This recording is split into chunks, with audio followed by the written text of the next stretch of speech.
The snow fell silently outside the funeral home windows as I watched my sister Rebecca stand at our father's casket, dabbing her eyes with a silk handkerchief that probably cost more than most people's monthly rent.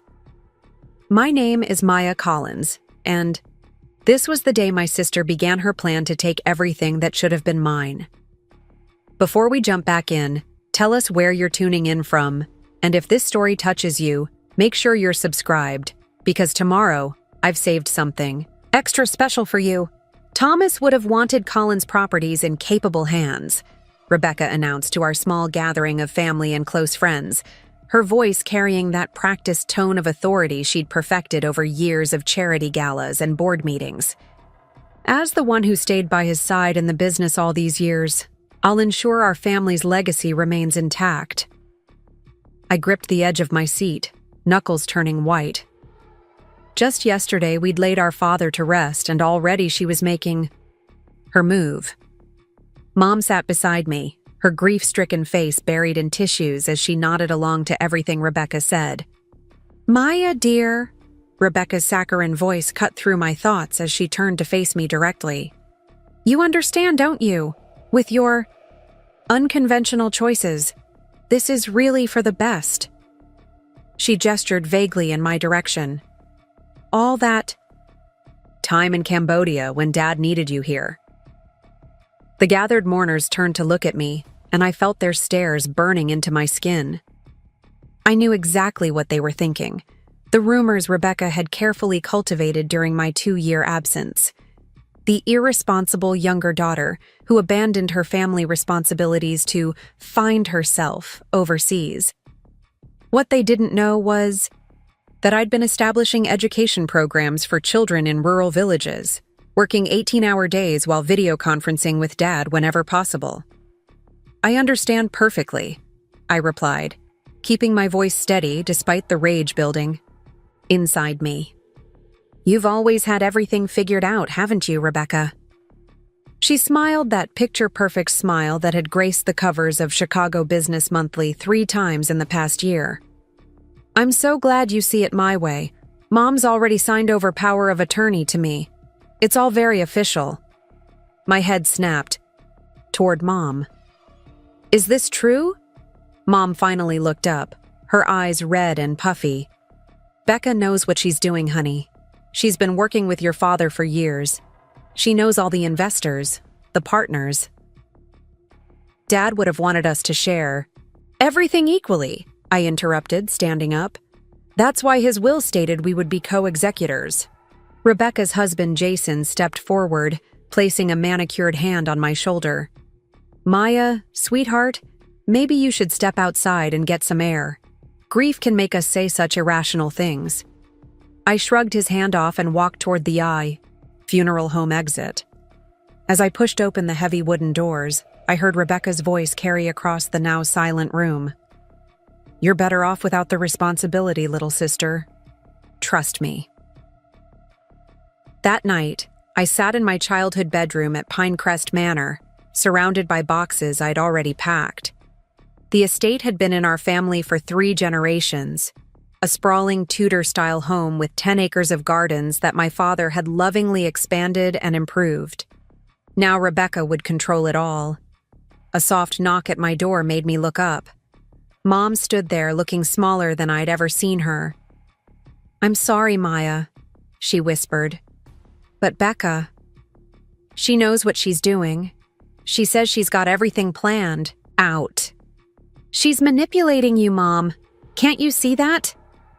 "Don't make this harder than it needs to be," Mom's voice cracked. "Please, I can't handle any more conflict right now." I stood up and hugged her, breathing in her familiar lavender scent. "It's okay, Mom.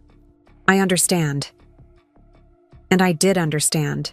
Not just Mom's grief, but what I needed to do next. Rebecca thought she'd won, thought she'd pushed me aside like she always had. But she'd made one crucial mistake. She'd underestimated me. Again. Later, that night, as I loaded the last box into my rental car, I heard heels clicking on the driveway behind me. "Running away again?" Rebecca called out. "I knew you'd take the easy way out." I turned to face her, and for the first time in years, I felt completely calm. "No, Rebecca, I'm not running away. I'm moving forward." She laughed, the sound echoing in the empty driveway. "Forward to what? Another volunteer project? Another finding yourself adventure?" You know what's ironic about all this? Dad kept hoping you'd come back and take a real position in the company. "Is that what he told you?" I asked, closing my trunk. "It doesn't matter now," she said with a dismissive wave. "I've secured everything. The board supports me, Mom trusts me, and you've shown everyone exactly who you are by running off again." "You know what's funny?" I smiled, unlocking my car. "You're so focused on what you've gained, you have no idea what you've just lost." "Lost?" she scoffed. "I've won everything. Keep telling yourself that." I got into my car and started the engine. Through the window, I added, "And Rebecca, remember this moment. Remember exactly how it feels to think you've won. It'll make what comes next so much sweeter." As I drove away from Pinecrest Manor, I watched Rebecca's figure shrink in my rearview mirror. She thought she'd written the final chapter of our story, but she was wrong.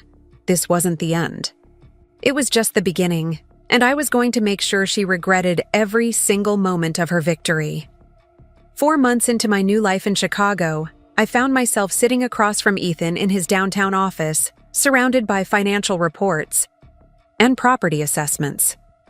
The view of Lake Michigan behind him seemed to highlight how far I'd come from the security of Pinecrest Manor, but I wasn't there to admire the scenery. "You're catching on quick, Maya," Ethan said, adjusting his glasses, as he reviewed my latest property valuation analysis. "Most people take years to develop this kind of eye for real estate potential." I took a sip of my coffee, hiding my smile. Most people aren't trying to save their family legacy from a manipulative sister. Speaking of which, Ethan turned, his computer screen toward me. "Have you seen the latest announcement from Collins Properties?" The headline made my stomach turn. Collins Properties announces aggressive expansion into luxury condos. Below it was a photo of Rebecca in her signature pearl necklace and practiced smile, standing in front of the community garden site that Dad had purchased for his final project. "She's developing the Westlake Community Gardens site," I muttered, scanning the article. "Dad bought that land specifically to create affordable housing with green spaces. This luxury condo plan goes against everything he believed in." "Exactly," Ethan leaned back in his chair. "And from what I can tell from the public filings, she's taking out loans the company can't possibly support with current cash flow." A knock at the door interrupted us. A tall woman in a crisp suit entered, her presence immediately commanding attention. "Sorry to interrupt," she said, her eyes meeting mine. "I'm Natalie Wong. I couldn't help overhearing. Did you say Collins Properties?" I straightened in my chair. "I did. I'm Maya Collins." Recognition flickered across her face. "Maya Collins. I've been following your family's case. The inheritance dispute?" "You could call it that," I replied carefully, though theft might be more accurate. Natalie pulled up a chair, her interest piqued. "I'm an attorney specializing in estate disputes. I've seen similar cases before, but yours. There's something not quite right about how it was handled." Ethan cleared his throat. "Natalie's one of the best in the business, Maya. If anyone can help you build a case, it's her." I studied Natalie's face, looking for any sign of the usual condescension I'd faced when telling my story. Instead, I found genuine concern and something else: determination. "Tell me everything," Natalie said, pulling out a notepad. "Start with the power of attorney transfer." For the next hour, I laid out every detail of Rebecca's manipulation: the hasty funeral announcement, the pressuring of our grieving mother, the systematic exclusion of me from all family business decisions. "Your sister's making mistakes," Natalie finally said, tapping her pen against the notepad. "Big ones. These development plans for the community garden site, They directly contradict your father's expressed intentions in his preliminary estate planning documents. Can we prove it? I asked, trying to keep the desperation out of my voice. Not yet, but we can start building a case. Ethan's been teaching you real estate valuation, right? That knowledge will be crucial. I glanced at my watch and stood. Up. I have a meeting in 30 minutes with a former board member who worked with my dad. You're building quite the information network. Natalie looked impressed. Rebecca's biggest argument was that I lacked the knowledge and connections to run Collins Properties, I replied, gathering my things. I'm making sure that when I face her again, she won't have any ammunition left. Natalie stood as well, holding out her business card. Let's meet next week. We'll need to start documenting everything. As I reached for the card, our fingers brushed briefly. The contact sent an unexpected jolt through me, and I quickly pulled away. Thanks, I mumbled, shoving the card into my bag. Both of you. I know this isn't exactly a normal client situation. Ethan waved off my thanks. Normal is overrated. Besides, watching you take down your sister will be payment enough. Outside, Chicago bustled with its usual afternoon energy as I waited for my rideshare. My phone buzzed with a text from Mom. Rebecca's hosting a charity gala next month for the new development. Please come home for it. Preparing and narrating this story took us a lot of time, so if you are enjoying it, subscribe to our channel. It means a lot to us. Now back to the story. We miss you. I stared at the message, my throat tight. Below it was a photo of Mom and Rebecca at Pinecrest Manor, standing in front of Dad's rose garden, his pride and joy that he'd spent decades cultivating. Even from the small photo, I could see the roses were already wilting without his care. Another text came through, this time from Natalie. Forgot to mention, those charity galas are perfect for gathering intel. Might be worth making an appearance.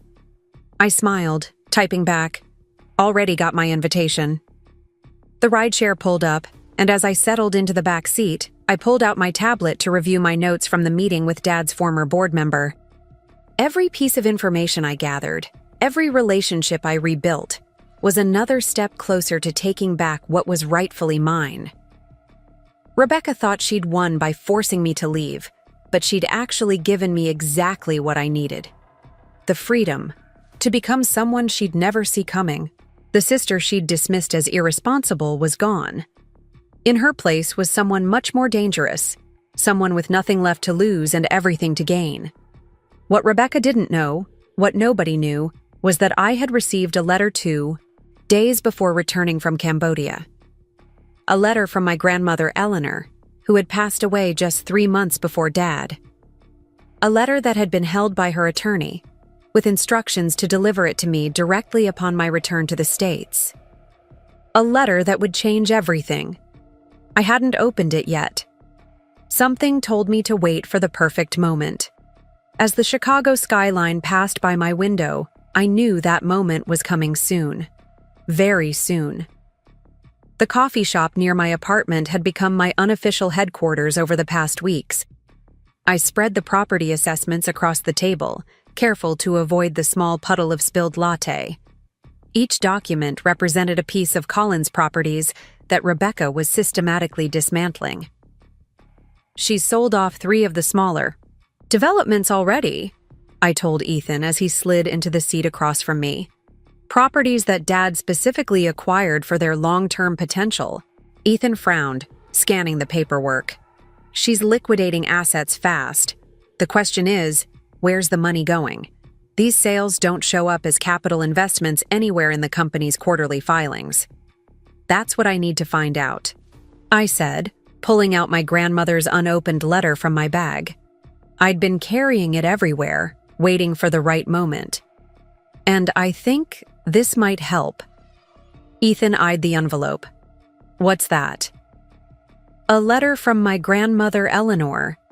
She died 3 months before Dad, but arranged for this to be delivered to me after I returned from Cambodia. And you haven't opened it yet? Ethan looked incredulous. I ran my finger along the sealed edge. I've been waiting. Grandma Eleanor was the only person who saw through Rebecca completely. She and Dad were incredibly close. She helped him start Collins Properties, if anyone knew his true intentions. The bell above the coffee shop door jingled, and Natalie walked in, shaking rain from her umbrella. She spotted us and made her way over. "Good news," she said, sliding into the third chair at our table. "I've been reviewing your father's previous will drafts.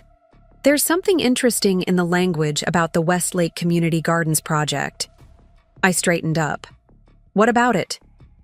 "He specified it as a separate entity from Collins Properties, with you named as the project director." She pulled out a document and placed it on the table. "This draft is from 8 months before he died." "But the final will didn't mention that specifically," I said, scanning the document.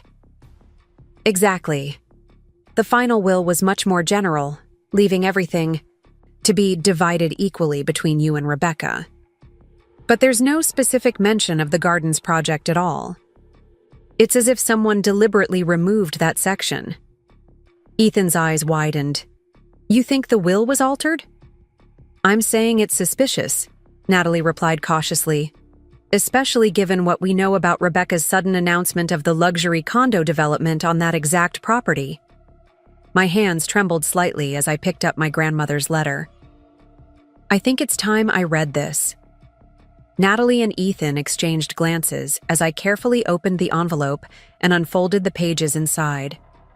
My grandmother's elegant handwriting filled 3 pages, dated just 2 weeks before her death. "My dearest Maya," I read aloud, my voice barely above a whisper.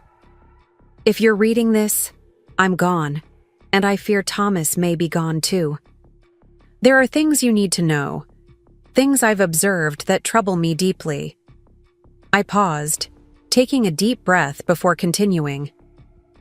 "Your father has been unwell for some time, though he's hidden it from everyone but me.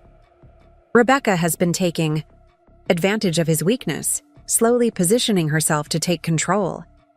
I've seen documents on his desk that concern me, changes to his will, transfers of property, things that don't align with the plans he's shared with me over the years." Natalie leaned forward, her legal mind clearly engaged. "Most concerning is what I overheard last week," I continued reading. "Rebecca and Jason discussing how they would revitalize the Westlake property once they got it away from Thomas's pet project. Your father bought that land with a specific vision, affordable housing with community gardens that would benefit the whole neighborhood. He wanted you to oversee it, Maya. He told me how impressed he was with your community development work overseas. But I fear Rebecca is working to erase that plan entirely. I've made copies of the original documents your father signed regarding Westlake. They're with my personal effects in the cedar chest in my bedroom, the one with the butterflies carved into the lid. Thomas gave me the only key, which I've enclosed with this letter. Trust your instincts, Maya. You are so much stronger than you know. Your father saw it too. Don't let Rebecca's manipulations stand. Fight for what's right, for Thomas's true legacy." The letter ended with a simple, "All my love, Grandma Eleanor." I looked up at Natalie and Ethan, who sat in stunned silence. "The cedar chest," I finally said.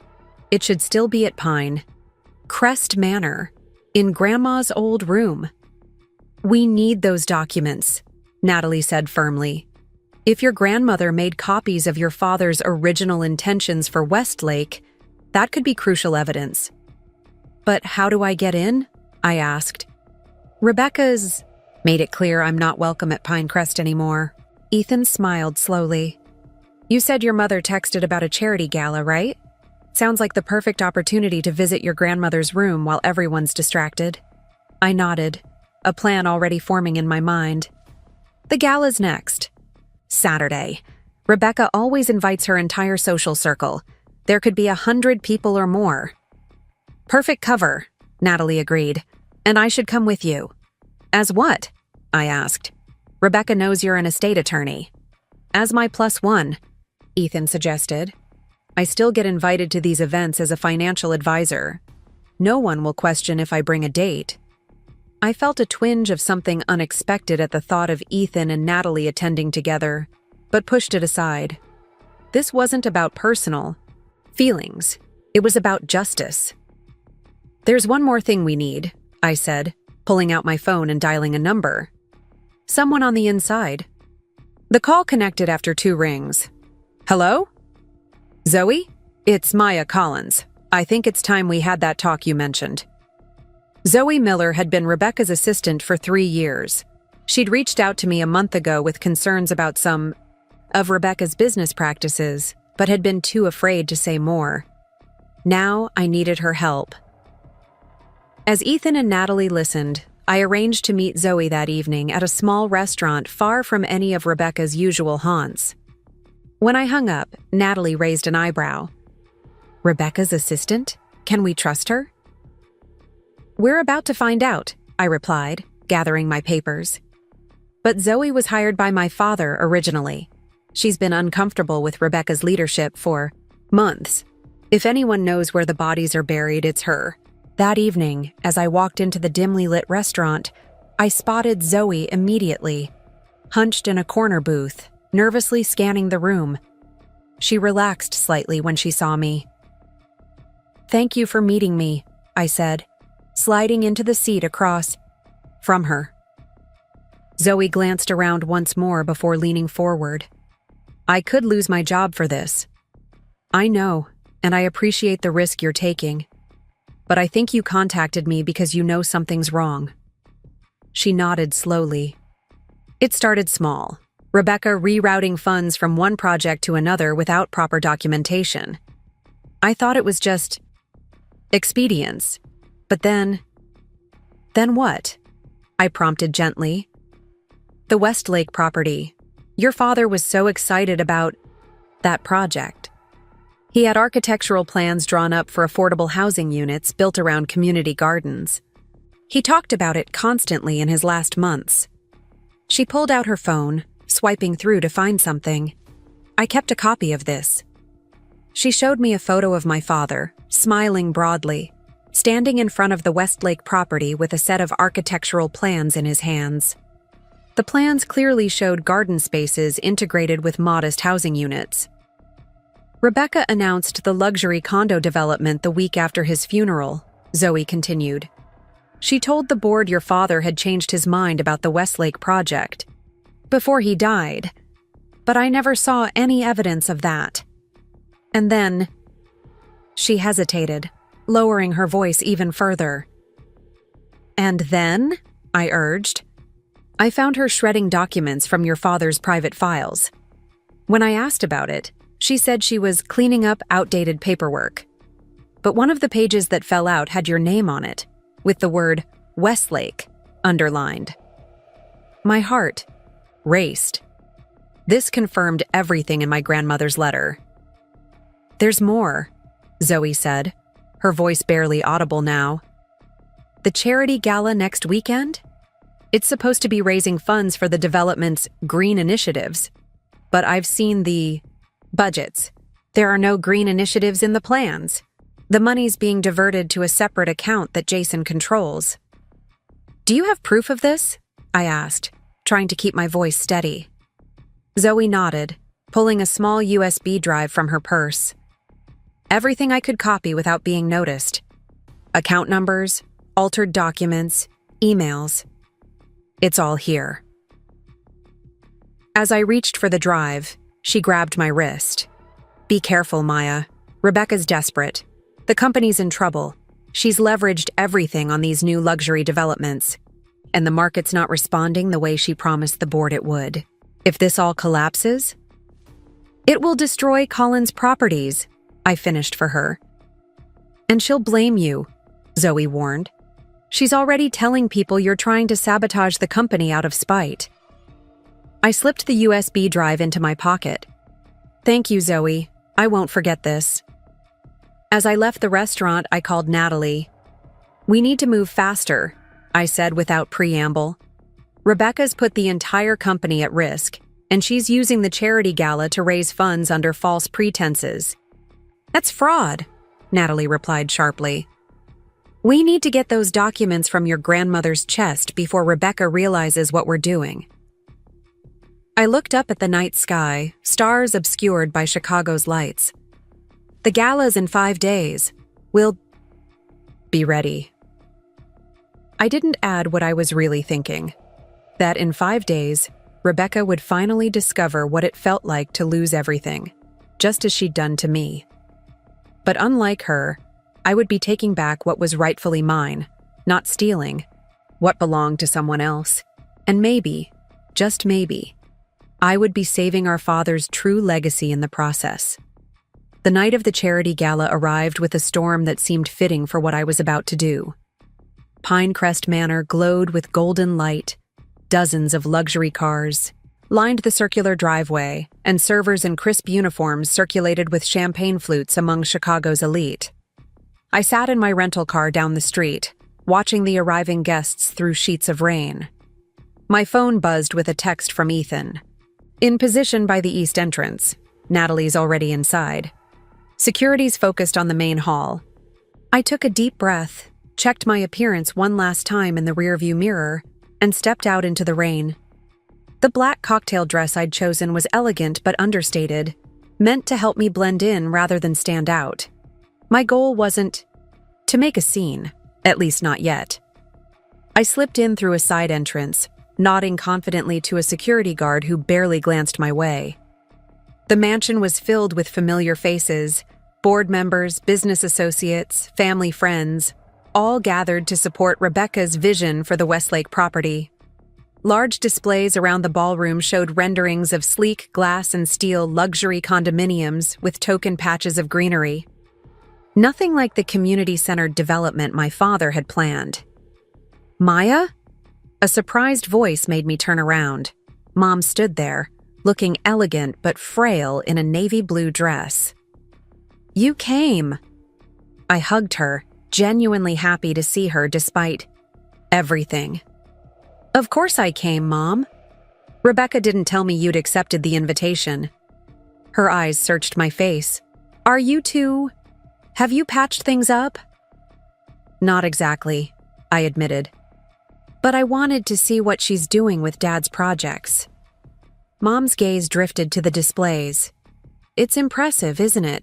The Westlake development will be the most exclusive address in the area. Is that what Dad wanted for that property? I asked carefully. Before Mom could answer, Rebecca's voice rang out from across the room.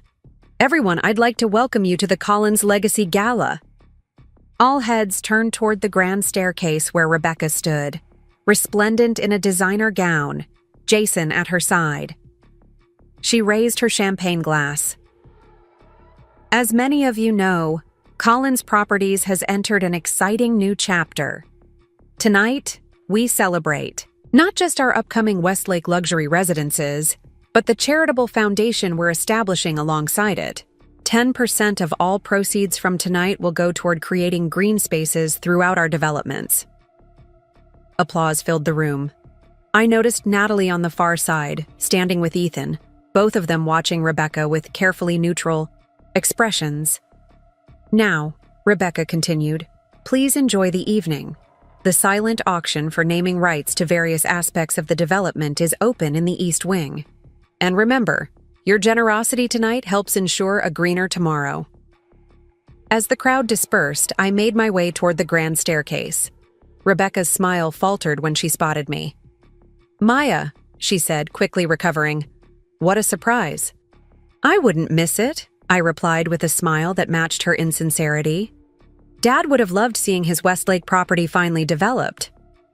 Her eyes narrowed slightly. Yes, well, plans evolve. Business decisions must be practical, not just idealistic.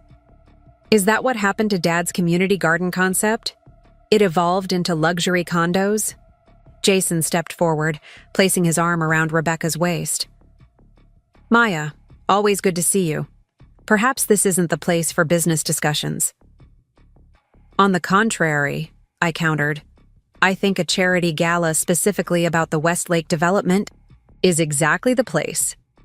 I'm curious about the finances, actually. The promotional materials mention a $10 million investment, but according to the public filings, Collins Properties has already leveraged nearly twice that amount against the property. Rebecca's smile vanished entirely. You've been looking into company records? Public records? I corrected. Fascinating reading. A server passed with a tray of champagne. I took a glass, using the moment to glance around the room. Mom was engaged in conversation with old family friends. Ethan had positioned himself near the East Wing entrance, the path to the family quarters where Grandma Eleanor's room was located. Natalie was chatting with board members, likely gathering more information. "If you'll excuse us," Rebecca said. Coldly, "We have guests to attend to." "Of course," I replied. "Oh, and Rebecca? The roses in the garden are dying. Dad would be heartbroken." It was a small jab, but I saw it land as her face flushed with anger. She and Jason moved away quickly, her whispering furiously in his ear. I sipped my champagne and began circulating through the crowd, reconnecting with family friends and business associates who seemed surprised but pleased to see me. Many asked about my time in Cambodia, showing genuine interest rather than the dismissive attitude Rebecca had cultivated. "You know, your father spoke of your work overseas with such pride," Mrs. Henderson, an old family friend, told me. "He always said you had his compassion, while Rebecca had his business sense. He thought, you two would make a perfect team someday." I smiled sadly. That was his dream. "Such a shame about the Westlake project changing," she continued, lowering her voice. "Thomas was so excited about creating something sustainable that would benefit the whole community." "You knew about his original plans?" I asked, surprised. "Oh yes, dear. He showed me the designs himself. Said it was going to be his legacy project, affordable homes with gardens that would bring people together. Very different from these luxury units Rebecca's building." My phone buzzed with a text from Ethan. "Coast clear, East Wing empty. Now's your chance." I excused myself from Mrs. Henderson and made my way casually toward the East Wing. As I neared the entrance, I caught sight of Rebecca deep in conversation with two board members, her back to me. Perfect timing. The family quarters of Pinecrest Manor were eerily quiet compared to the noise of the gala. I moved quickly down the familiar hallway, past my old bedroom, past Dad's study, to the room that had been my grandmother's. The door was unlocked. Rebecca had converted it to a guest room, stripping away most of Grandma Eleanor's personal touches. But the large cedar chest with butterfly carvings remained at the foot of the bed. My hands trembled slightly as I inserted the small key from Grandma's letter. The lock turned with a soft click, and I lifted the heavy lid. Inside were neatly organized files, decades of my grandmother's meticulous record-keeping. I quickly located a folder labeled Thomas Westlake Project and began photographing every document inside with my phone. What I found exceeded my expectations. Not only were there original architectural plans and my father's handwritten notes about his vision for the property, but there were also signed documents officially naming me as project director. Most crucially, there was a codicil to his will, properly witnessed and notarized, specifying that the Westlake property was to be developed according to his community garden housing plan, under my supervision, regardless of who controlled the main company. My heart pounded as I photographed the last document. This was exactly what we needed. Proof that Rebecca had deliberately gone against our father's legally expressed wishes. I sent the photos to Natalie and Ethan, then carefully replaced everything and locked the chest. As I turned to leave, I nearly collided with Zoe, who stood in the doorway. "Maya," she whispered urgently. "Rebecca's looking for you. She's suspicious." "Did you find anything else?" I asked, following her quickly back toward the hallway. "Better," she said, pulling a small notebook from her clutch. "Jason's access codes to the offshore accounts where they're moving the charity funds. He left his phone unlocked while dancing, and I memorized what I could." I took the notebook, amazed at her resourcefulness. "Zoe, This is going somewhere, little sister? Rebecca stood at the end of the hallway, arms crossed, eyes blazing, with fury. Just visiting Grandma's room, I said casually, for old time's sake. In the middle of a gala? How sentimental. Her gaze shifted to Zoe. And my assistant is giving you a private tour? How thoughtful of her. Zoe straightened, her spine. Ms. Collins, I was just escorting your sister back to the main event. You're fired, Zoe, Rebecca said coldly. Clear out your desk tomorrow. Rebecca, I started, but she cut me off. Save it, Maya. I know what you're doing. Showing up here asking questions about finances, snooping around. Did you really think I wouldn't notice? Did you think I'd just let you waltz back in and take what's mine? What's yours? I repeated, anger rising. You mean what you stole? Dad's company, his legacy, his vision for Westlake? I built Collins Properties into what it is today. She hissed, stepping closer. While you were off playing humanitarian in the jungle, I was here, making the hard decisions, growing our portfolio. And leveraging the company into debt, I countered. Misusing charity funds, ignoring Dad's explicit wishes for the Westlake property. Her eyes widened slightly. You know nothing about business, Maya. Sometimes decisions have to be made that sentimentalists like you and Dad wouldn't understand. Is that what you tell yourself to justify fraud? The word hung in the air between us. Rebecca's face paled, then flushed with rage. Get out, she whispered. Get out of my house before I have security throw you out. Your house? I said quietly. This is still our family home, Rebecca. And Collins Properties is still our family company. Dad wanted us to share it, to build his legacy together. Well, he's not here anymore, is he? She snapped. And I'm in control now. So unless you want to create a very public scene, I suggest you leave quietly. I glanced at Zoe, who looked terrified but determined. We'll go, I said. But this isn't over, Rebecca. Yes, it is, she replied with absolute certainty. You have no idea what you're up against. As Zoe and I walked back toward the main hall, I texted Ethan and Natalie to meet us at the car. We slipped out a side door, unnoticed by the guests, still enjoying Rebecca's elaborate deception. In the car, rain pounding on the roof, I showed them what I'd found in Grandma Eleanor's chest. Natalie's eyes widened as she swiped through the photos. This codicil is legitimate. The witnessing, the notarization, it's all proper. And it specifically states the Westlake property must be developed according to Thomas's original plans. And this, Zoe added, showing her notebook with the account numbers, proves they're diverting the charity funds to offshore accounts. Ethan whistled low. We've got her. The question is, what do we do now? We move fast, I decided. Rebecca knows we're onto her. She'll try to cover her tracks. The company board needs to see this, Ethan said, and the authorities need to know about the charity fraud. I'll start the legal process first thing tomorrow, Natalie agreed. With this evidence, we can file for an injunction to stop the Westlake development immediately. I stared out at Pinecrest Manor, still glowing with light as Chicago's elite celebrated inside, oblivious to the deception funding their champagne.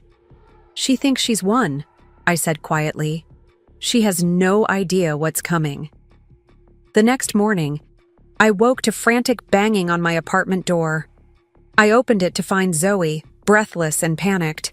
She's destroying everything, she gasped. Rebecca came into the office at dawn and started shredding documents, deleting files. She knows we have something on her. I quickly made coffee while Zoe called Natalie and Ethan. Within an hour, all four of us were gathered in my living room, planning our next move. We need to act today, Natalie insisted. I can file for an emergency injunction based on the codicil and the evidence of fund misappropriation. And I can call an emergency board meeting, Ethan added. I still have contacts who will listen. What about me? Zoe asked. I'm officially unemployed as of this morning. You're our inside knowledge, I told her. Everything about how Rebecca operates, how she's structured these deals. We need that information. By noon, Natalie had filed the legal paperwork, and Ethan had convinced 3 key board members to call an emergency meeting for the following morning. I prepared a comprehensive presentation detailing everything we'd discovered, including my father's original vision for the Westlake property. That evening, my phone rang with a call from an unknown number. I answered cautiously. Maya, it's Jason. Rebecca's husband was the last person I expected to hear from. Jason? Why are you calling me? He sounded stressed, his voice lower than usual. Rebecca doesn't know I'm calling. I wanted to warn you. Warn me about what? She's planning something desperate. The banks are calling in loans. Investors are getting nervous about the Westlake project. And now with this emergency board meeting tomorrow. He paused. She mentioned making sure you couldn't attend. I don't know exactly what she means, but be careful. Why are you telling me this? I asked, suspicious of his sudden concern. Because this has gone too far, he said simply. The charity funds, the forged documents. I went along with it because she convinced me it was just creative accounting. But now I'm looking at serious legal consequences too. You could testify, I suggested. Help us set things right. I'm not there yet, he admitted. But I couldn't let her do whatever she's planning without warning you. After he hung up, I immediately called Natalie. Rebecca's getting desperate. We need to be careful. Stay at my place tonight, she offered. It's secure, and she doesn't know where I live. I agreed, quickly packing an overnight bag and taking a circuitous route to Natalie's apartment. We spent the evening finalizing our presentation for the board, going over every detail until we were confident our case was airtight. What do you think will happen? I asked Natalie as we finally took a break, sharing a late dinner of takeout, Thai food. She considered the question carefully. Best case scenario? The board votes to remove Rebecca as CEO, the authorities freeze the diverted funds, and the courts uphold your father's codicil for the Westlake property. And worst case? Corporate litigation can drag on for years, she admitted. Rebecca could tie everything up in court, drain resources fighting the charges. But we'd still be right, I insisted. Natalie smiled, her first genuine smile all day. Yes, we'd still be right. And sometimes, that's enough to keep fighting. The next morning dawned clear and cold. Natalie and I arrived at the Collins property's headquarters an hour early, meeting Ethan and Zoe in the lobby. Security had been instructed to let us up to the boardroom, thanks to Ethan's influence with the board members calling the meeting. Ready? Ethan asked as we rode the elevator to the top floor. I nodded, clutching my portfolio containing copies of all our evidence. As ready as I'll ever be. The boardroom was imposing, a long table of polished mahogany overlooking the Chicago skyline. Portraits of past company leaders hung on the walls, including my father's. I felt his presence strongly as board members began filing in, looking curious and concerned. At exactly 9 a.m., Rebecca burst through the doors, followed by her corporate attorney. She stopped short when she saw me. What is she doing here? She demanded of the board chairman. Ms. Collins was invited by several board members, he replied calmly. This meeting concerns matters relevant to both Collins sisters. Rebecca took her seat at the head of the table, glaring at me. Let's get this over with. The chairman cleared his throat. This emergency meeting has been called to address serious concerns about the direction of Collins properties, specifically regarding the Westlake development and certain financial irregularities. Rebecca scoffed. Based on what? My sister's jealous conspiracy theories? Based on this, I said, standing and distributing folders to each board member. Evidence that Collins Properties under Rebecca's leadership has deliberately violated the terms of Thomas Collins' will, particularly regarding the Westlake property. For the next 30 minutes, I methodically presented our findings, the codicil specifying my role in the Westlake development, the financial documents showing Rebecca's mismanagement, the evidence of charity funds being diverted to offshore accounts. The boardroom grew increasingly tense as I spoke. Several members began whispering among themselves, looking alarmed. Rebecca's face cycled through anger, disbelief, and finally, fear. When I finished, the chairman looked grave. "These are extremely serious allegations, Miss Collins. Rebecca, how do you respond?" Rebecca stood, her composure visibly cracking. "This is absurd. My sister has fabricated evidence because she's bitter about being excluded from the company. That codicil was never properly executed." "It bears the signature of 2 witnesses and a notary," Natalie interrupted. "We've verified its authenticity." "And these financial records," added a board member, holding up the documents on the diverted charity funds. "These appear to show clear misappropriation." "I've grown this company," Rebecca shouted, her control finally snapping. "I've made the hard decisions while Maya was off playing savior in Cambodia. The Westlake luxury development will be worth 3 times what my father's ridiculous garden housing would have been." "So, you admit you deliberately went against your father's expressed wishes for the property?" the chairman asked quietly. Rebecca realized her mistake too late. She looked around the room, seeing the shocked and disappointed faces of the board members. "I think," said the chairman slowly, "we need to call for an immediate vote of no confidence in the current leadership and a freeze on all Collins Properties projects pending a full audit." "You can't do that," Rebecca's attorney interjected. "Ms. Collins has full operational control." "Not if she's been acting against the company's interests and the explicit terms of Thomas Collins' will," countered another board member. The vote was swift and decisive.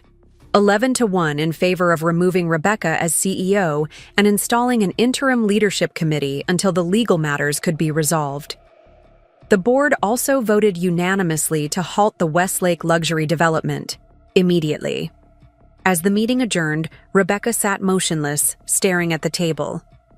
I approached her carefully. "Rebecca," I said quietly, "this didn't have to happen this way." She looked up, her eyes cold with hatred. "You've destroyed everything. No, you did that when you decided to steal Dad's legacy and twist it into something he never wanted." As I turned to leave, she called after me. "This isn't over, Maya. I still have resources you don't know about."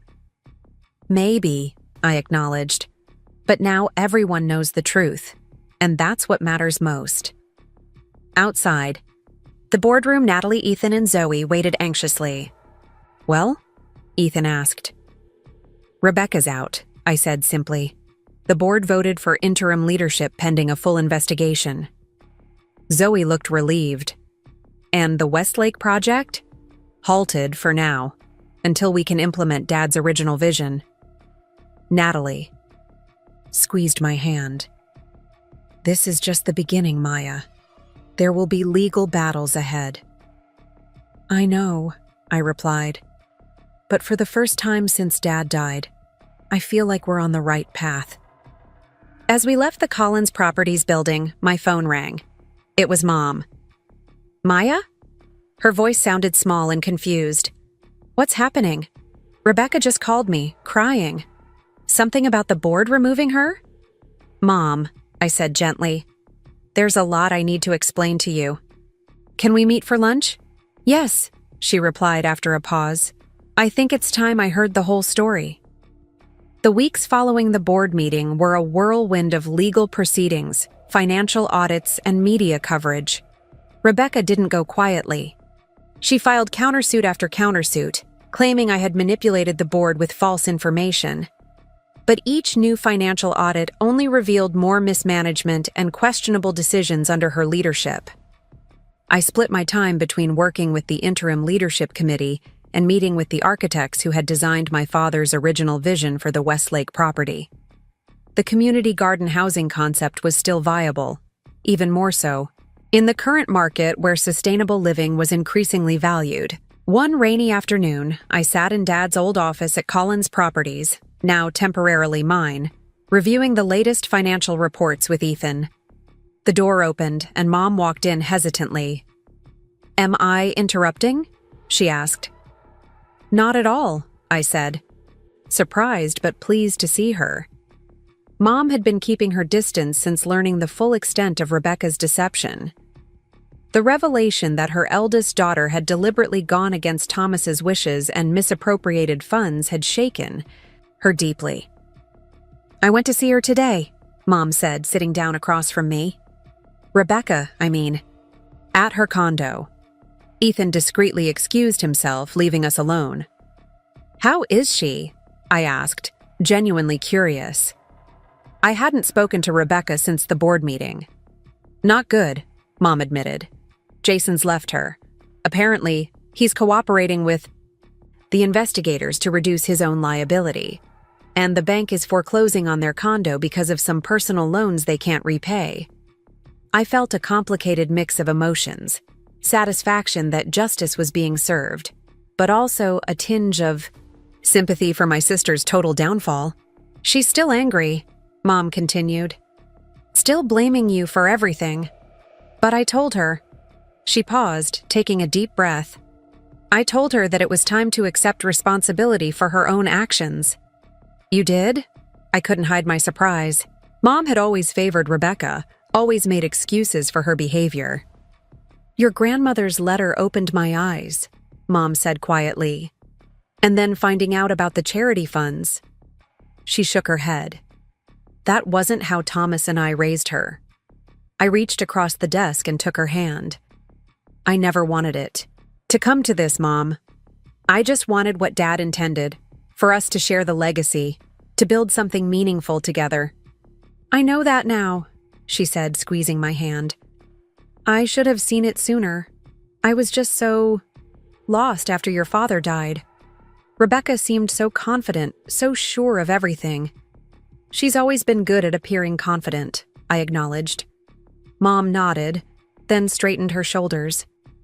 "I came to tell you that I've decided to testify in the case against her, if needed. About the pressure she put on me after the funeral. About how she misrepresented your father's wishes to me." The significance of this offer wasn't lost on me. For Mom to testify against her own daughter showed how deeply Rebecca's betrayal had affected her. "Are you sure?" I asked gently. "It's the right thing to do," she said firmly. "For Thomas's legacy. For the truth." After Mom left, I called Natalie to update her on this unexpected development. She was in the middle of depositions with former Collins Properties employees who were coming forward with more evidence of Rebecca's misconduct.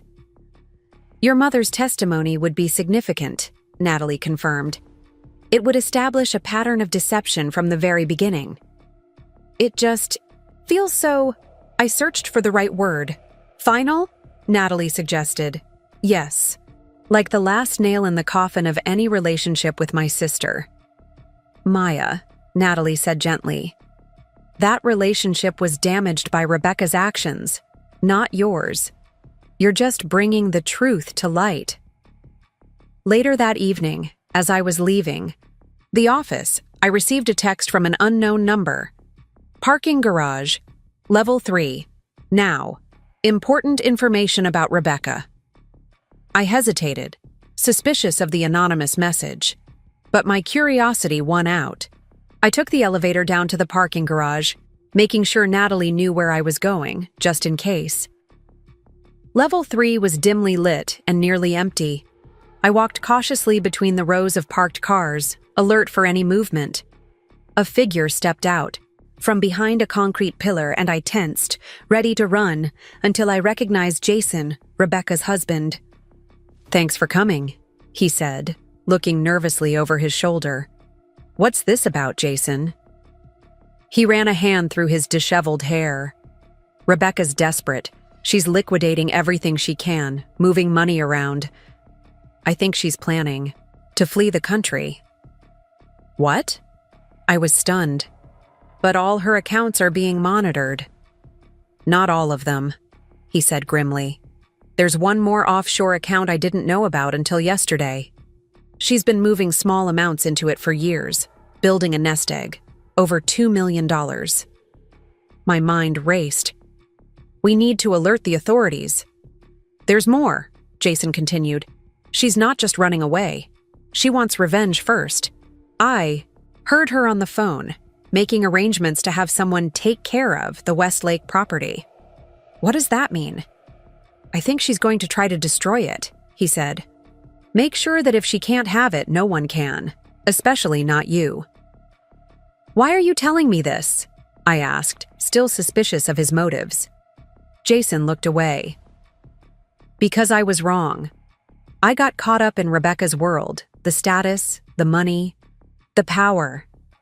I convinced myself we were just being smart business people. But your father was good to me, Maya.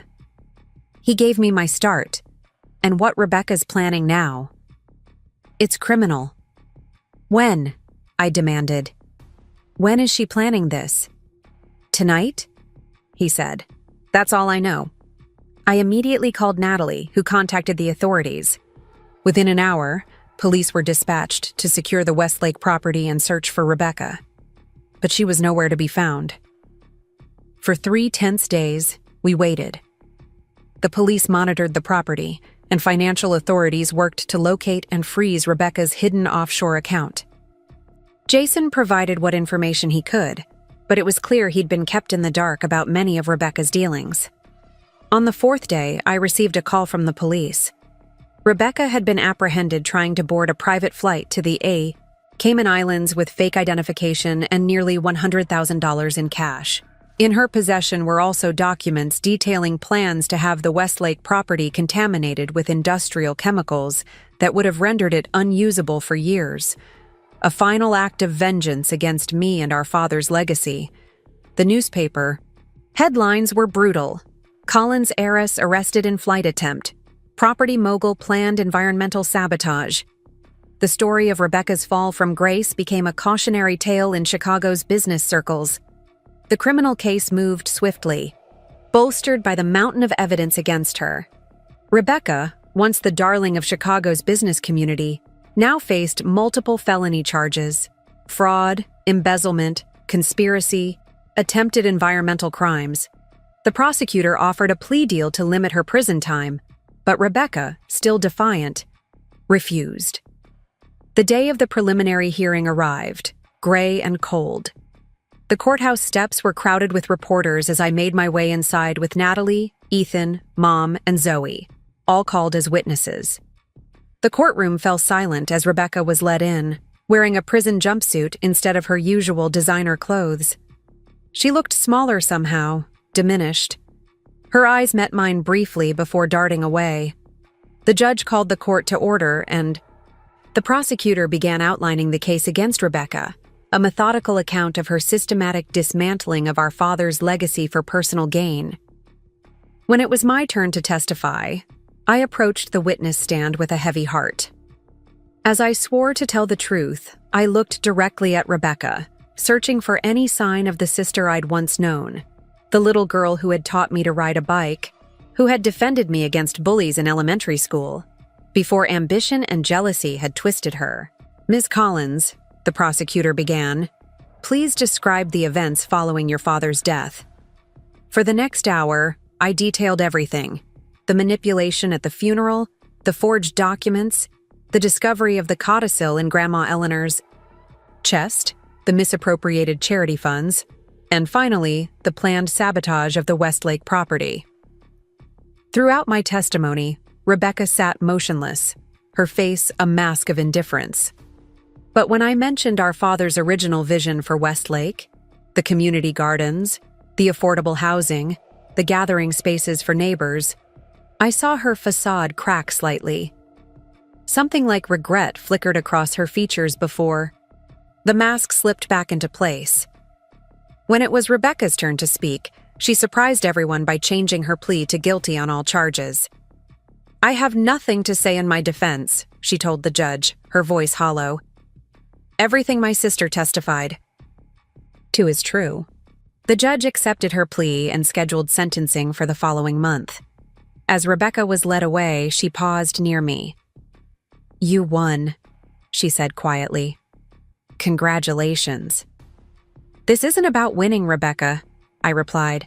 "It's about doing what's right." She gave a bitter laugh. "Always so noble, Maya. Always Dad's true daughter." As she disappeared through the courtroom doors, Mom slipped her hand into mine. "It's over," she whispered, but it wasn't quite over.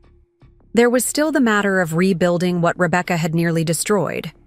Collins Properties' reputation, the Westlake project, and most importantly, our family's legacy. 6 months later, I stood on the construction site of what would soon be the Thomas Collins Community Gardens housing development. The spring sun warmed my face as I watched workers installing solar panels on the roof of the first completed unit. Around me, raised garden beds were being prepared for planting, and a playground was taking shape at the center of the property. "It's really happening," Ethan said, joining me with coffee cups in hand. "Your dad would be proud." I accepted the coffee gratefully. It's still hard to believe sometimes. A year ago, I was in Cambodia, thinking I'd never have a role in Collins Properties. "And now you're CEO," he grinned, "by unanimous board vote, no less."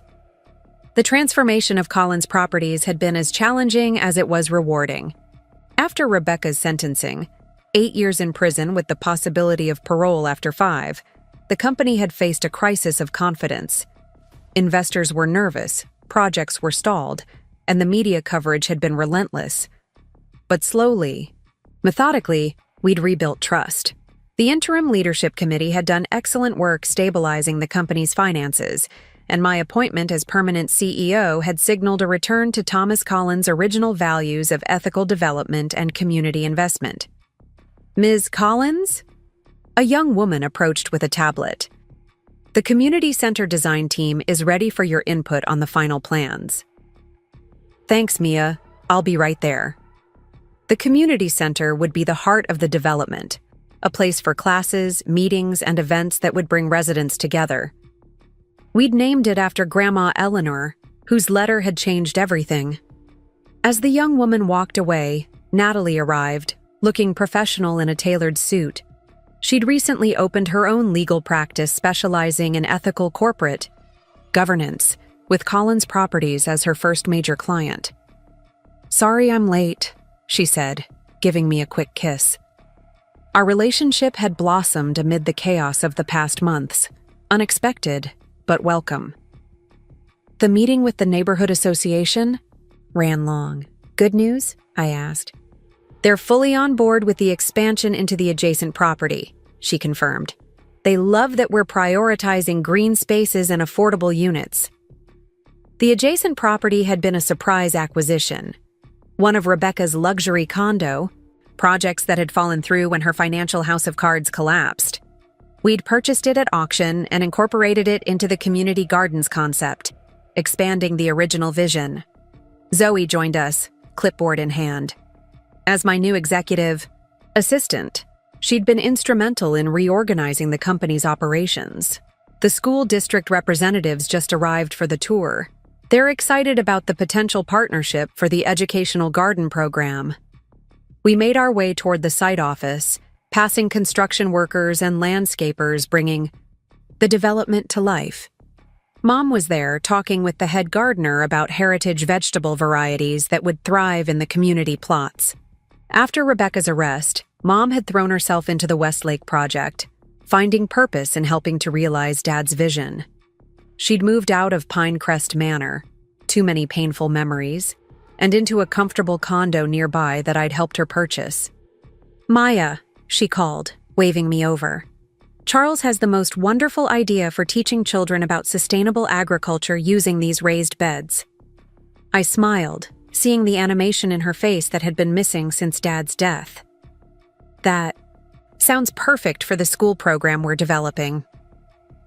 The site visit with the school district representatives went well, as did the review of the community center plans.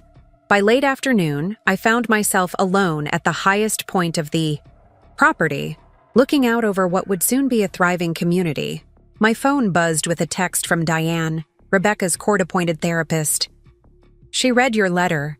Wants to meet next month if you're willing." I stared at the message, conflicted. The letter I'd sent Rebecca in prison had been difficult to write, not offering forgiveness exactly, but opening the door to understanding. I'd shared news of the Westlake project, enclosed photos of the progress, explained how we were bringing Dad's vision to life. "Everything okay?" Natalie asked, joining me at the Overlook. "Rebecca wants to meet," I said, showing her the text. Natalie didn't immediately respond, giving me space to process. Finally, she asked, "What do you want to do?" I gazed out at the construction site, watching as workers installed a sign at the I gazed out at the construction site, watching as workers installed a sign at the entrance. Thomas Collins Community Gardens, building together. After a long moment, I texted back, "I'll be there." Whatever came of meeting Rebecca, I knew one thing for certain. Dad's true legacy wasn't just buildings or property or even gardens. It was the values he'd lived by, the vision he'd had for bringing people together, for creating something meaningful that would outlast him. And that legacy lived on, not through inheritance or property deeds, but through choices made each day to honor what mattered most. As the sun began to set, casting long shadows across what would soon be garden plots filled with life, I felt a sense of peace settle over me. The path forward wouldn't be easy, rebuilding a company, healing a family, perhaps even eventually finding common ground with Rebecca. But for the first time since that snowy day at Dad's funeral, I was certain I was exactly where I needed to be. Natalie slipped her hand into mine. "Ready to go? The team's waiting to celebrate breaking ground on the community center." I took one last look at the site transformation underway. "Yes," I said, turning toward the future with confidence. "I'm ready." 3 days after my visit to the construction site, I walked into Collins Properties' downtown headquarters with a fresh perspective and renewed sense of purpose.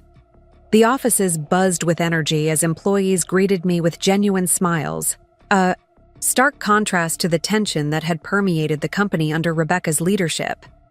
In less than a year, we'd managed to shift the corporate culture from cutthroat competition to collaborative progress.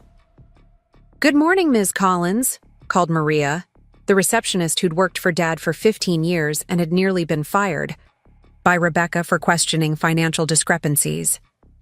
"The design team left these revised plans for your approval." I accepted the folder with a smile. "Thank you, Maria. And please, it's still just Maya. The board members are already in the conference room," Zoe informed me, falling into step beside me as I made my way through the office. "And Mr. Fitzgerald from the Environmental Impact Committee called. They've fast-tracked our sustainability certification for the Westlake project." The boardroom, once Rebecca's domain where she'd intimidated and manipulated, was now filled with light and open discussion. Large windows overlooked the city, and Dad's portrait had been reinstalled in its rightful place. "Maya," the board chairman greeted me warmly. "We were just reviewing the quarterly projections. Ethan's financial restructuring plan is already showing results." Ethan, who had accepted my offer to become CFO, pulled up a presentation on the large screen. "We've managed to recoup almost 60% of the funds Rebecca misappropriated. The company's debt-to-asset ratio has improved dramatically, and investor confidence is returning. The Westlake project is generating positive press," added the marketing director.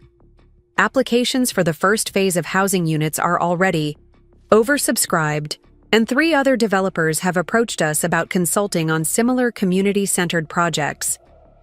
I felt a surge of satisfaction. This was exactly what Dad would have wanted. Collins Properties becoming a leader in ethical, sustainable development that benefited communities rather than just generating profits. "There is one issue we need to address," the chairman said, his tone growing serious. "Pinecrest Manor." The room fell silent. The family estate had remained vacant since Mom moved out, its future uncertain amid the legal proceedings. The property taxes alone are substantial, Ethan explained, and maintenance costs continue to accumulate. From a purely financial perspective, selling would be the logical choice. I understood the practical considerations, but the thought of strangers living in my childhood home, in the house my father had loved so deeply, created a hollow feeling in my chest. What about converting it? I suggested, an idea forming. The estate is large enough to be repurposed as a community space, perhaps a retreat center for nonprofits or educational programming. The board members exchanged interested glances. Continuing the Collins legacy of community investment, the chairman nodded thoughtfully. It could work, especially if we structure it as a charitable foundation in Thomas's name. I'd like to explore that option before we consider selling, I said firmly. After the meeting, I drove to Pinecrest Manor for the first time in months. The gates creaked open, revealing an estate that looked diminished somehow. The gardens were overgrown, though Dad's beloved roses still struggled to bloom amid the neglect. I sat on a stone bench near the rose garden, memories washing over me. Summer evenings when Dad would carefully tend each bush, explaining to me the unique characteristics of each variety. "It's all about patience, Maya," he'd say. "You can't rush growth. You nurture, you tend, you give what's needed, and then you have to trust the process." Those words seemed especially relevant now. Collins properties couldn't be restored overnight. Trust, from employees, investors, the community, had to be rebuilt gradually, through consistent actions that demonstrated our renewed commitment to Dad's values. My phone rang, interrupting my thoughts. It was Natalie. "Just checking if we're still on for dinner tonight," she said. "I've got news about Rebecca's case I thought you should hear in person." "Is everything okay?" I asked, suddenly concerned. "Yes, just some developments you should know about. 7 o'clock at Marino's? I'll be there." After ending the call, I wandered through the silent house, footsteps echoing on hardwood floors. In Dad's study, everything remained exactly as he'd left it. Books precisely arranged, his reading, glasses folded on the desk, family photos displayed proudly. I picked up a framed photo of our entire family at my college graduation.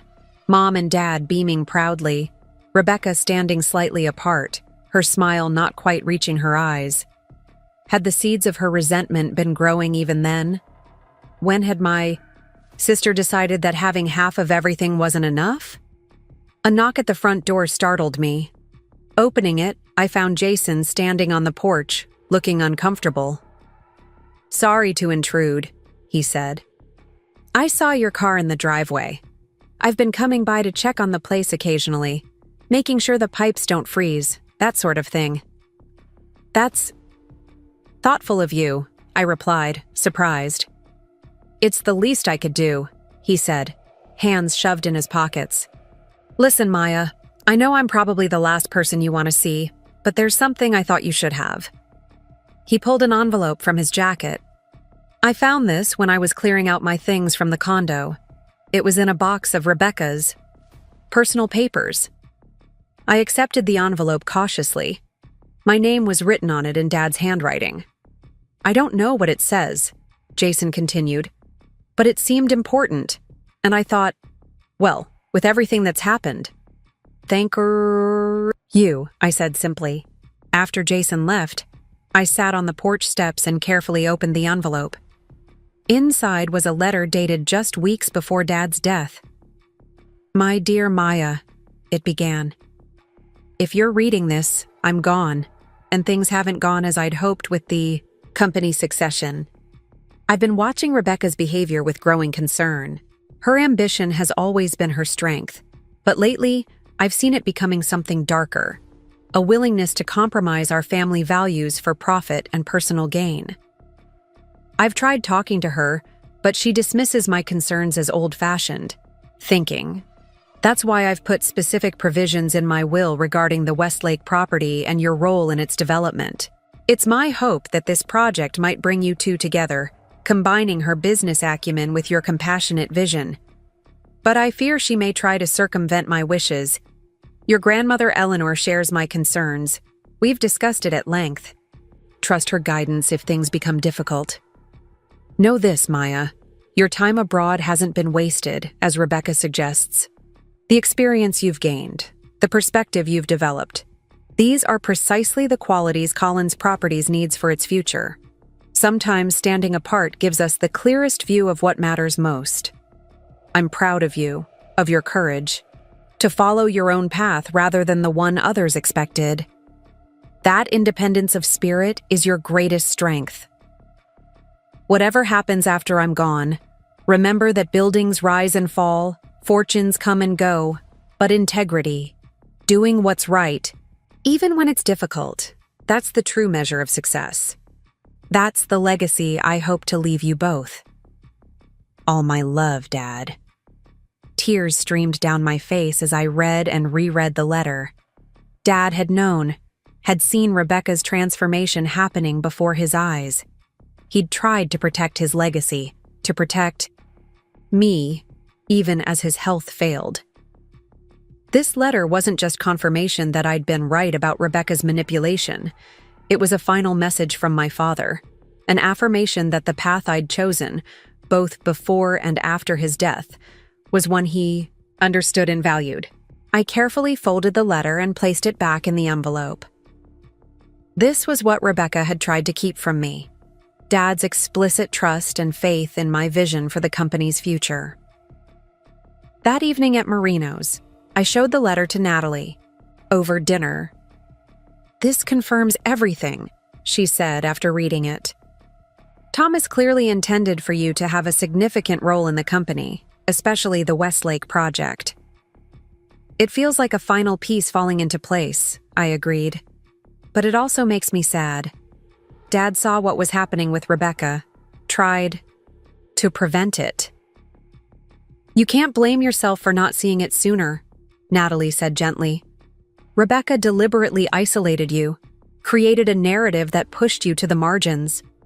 "What was the news about her case?" I asked, changing the subject. Natalie hesitated. "Her lawyer has approached the prosecutor about a potential plea deal. She's offering to provide information about similar fraudulent practices at other development companies in exchange for a reduced sentence." "She's trying to save herself by throwing former colleagues under the bus," I said, unsurprised. "Essentially, yes. But there's something else." Natalie reached for my hand across the table. "She's specifically requested a meeting with you before agreeing to any deal." "With me? Why?" "She wouldn't say. Her lawyer just indicated it was important to her." I thought about the upcoming visit I'd already agreed to. I was planning to see her next month anyway. "You don't have to," Natalie reminded me. "After everything she's done, you don't owe her anything." "I know," I said, thinking about Dad's letter, about his hope that Rebecca and I might someday find common ground. "But I think I need to, for my own closure, if nothing else." The following week was consumed with preparations for the groundbreaking ceremony for the Eleanor Collins Community Center at Westlake. Mom had thrown herself into planning the event, finding purpose in honoring both Dad and Grandma Eleanor's memory. "The mayor has confirmed he'll attend," she told me excitedly over lunch, "and 3 city council members. The press coverage will be excellent." "You've done an amazing job organizing this, Mom," I said, genuinely impressed by her transformation, from grief-stricken widow to passionate advocate for the community project. She smiled, looking more like herself than she had in months. "It feels good to be useful again. After your father died, and then all the business with Rebecca. I felt so helpless, so foolish for not seeing what was happening." "Rebecca fooled a lot of people," I reminded her. She was very convincing. Mom's expression grew sad. "Have you decided whether you'll visit her?" "I'm going next week," I confirmed. "I'm not sure what to expect." "Will you tell her about the groundbreaking? About how the Westlake project is moving forward as your father intended?" I considered this. Yes, I think so.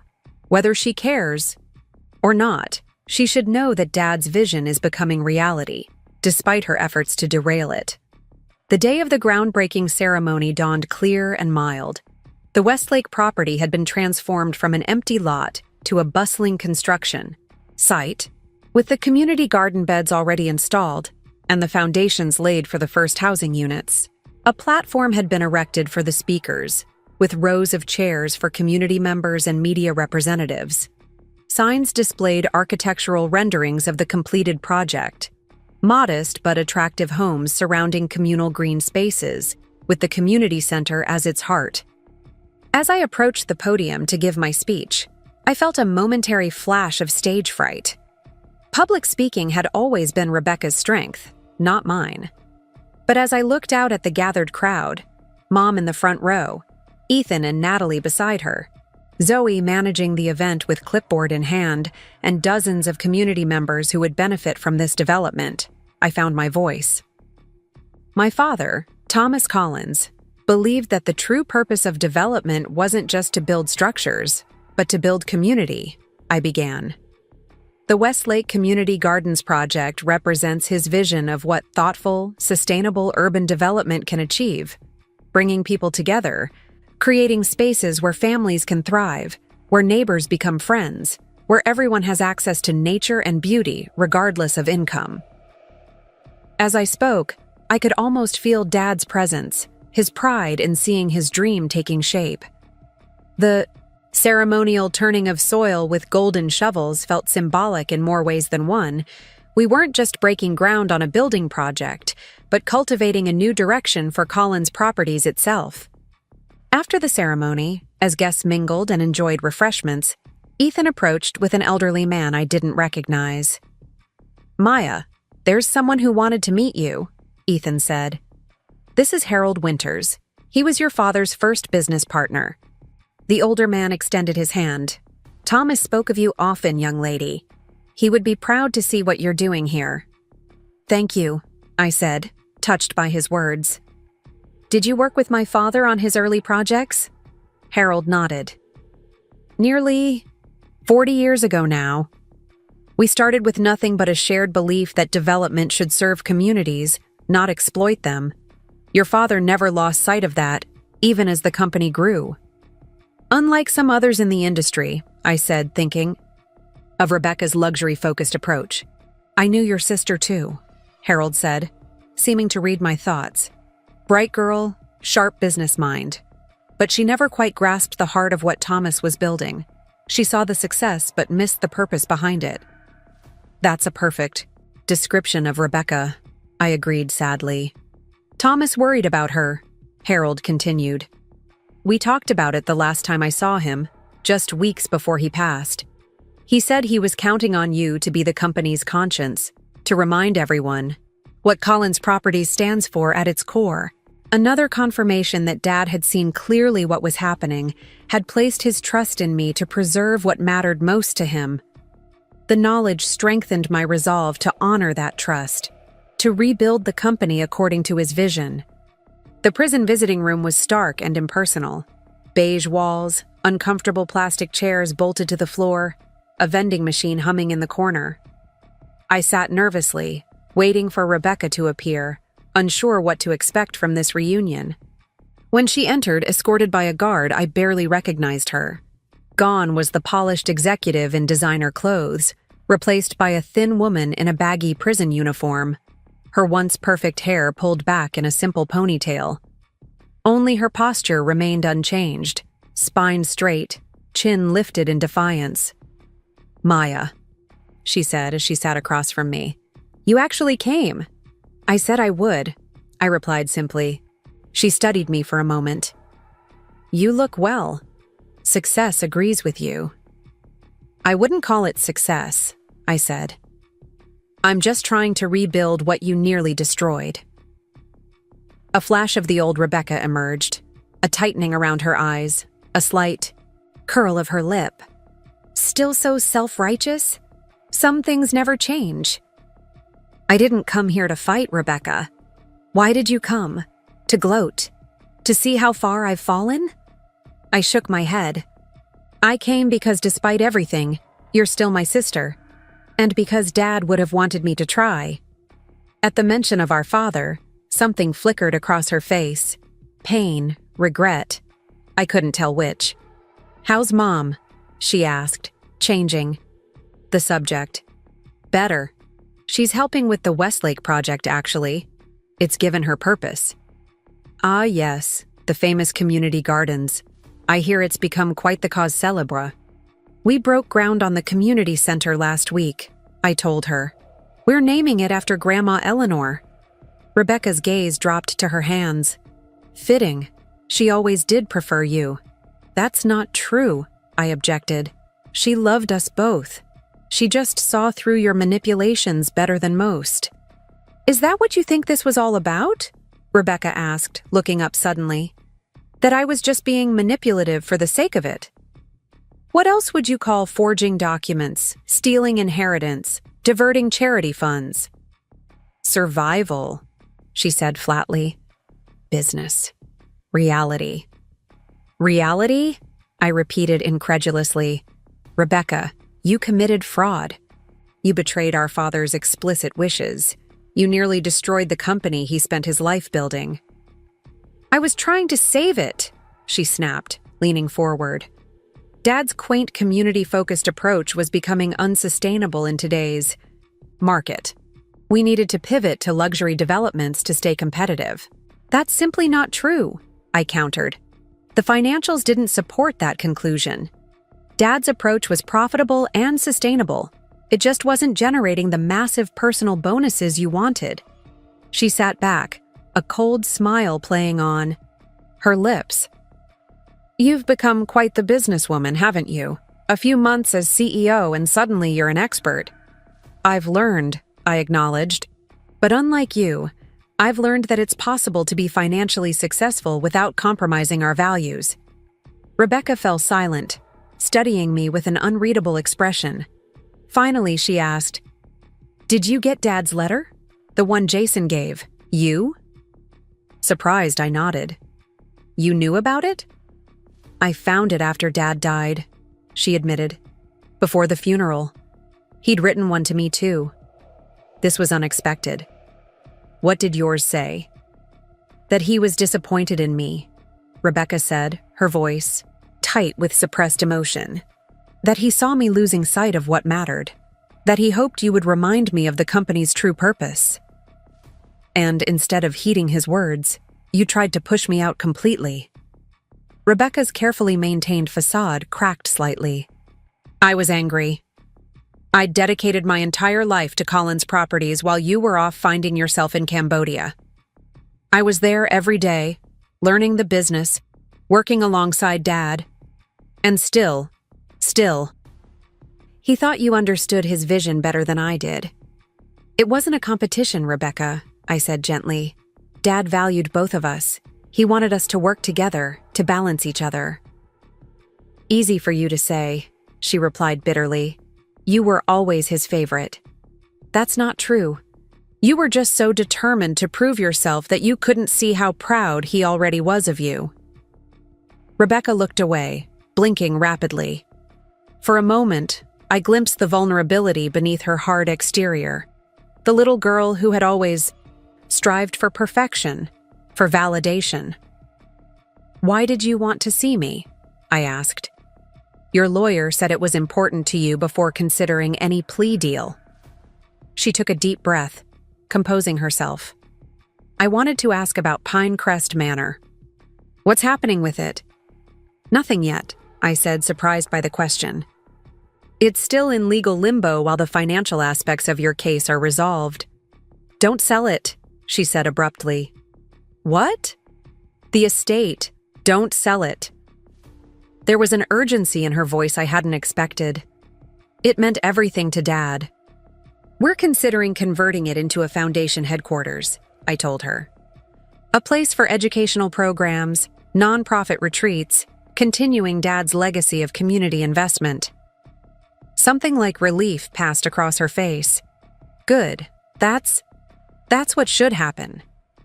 "Why do you care?" I asked, genuinely curious. You were ready to risk it as collateral for loans. You nearly lost it to foreclosure.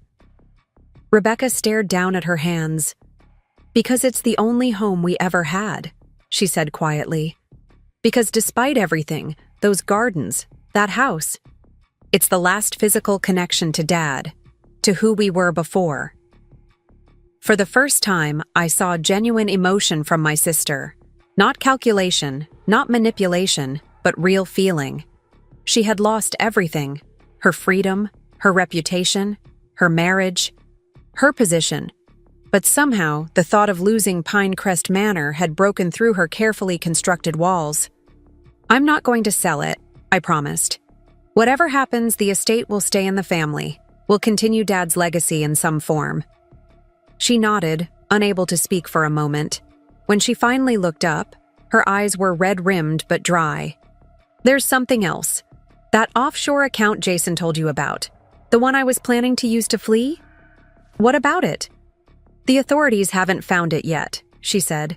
It's hidden too well. The money in it, just over $2 million, it should go to the Westlake project, to building those gardens Dad wanted. I stared at her, speechless. This was the last thing I'd expected from this meeting. Why would you do that? I finally managed to ask. Because it's what Dad would have wanted, she said simply. And because I was wrong. About everything. The company, the development strategy, you. She swallowed hard. Especially you. Rebecca. Don't. She held up a hand. I'm not asking for forgiveness. I don't deserve it, and we both know it.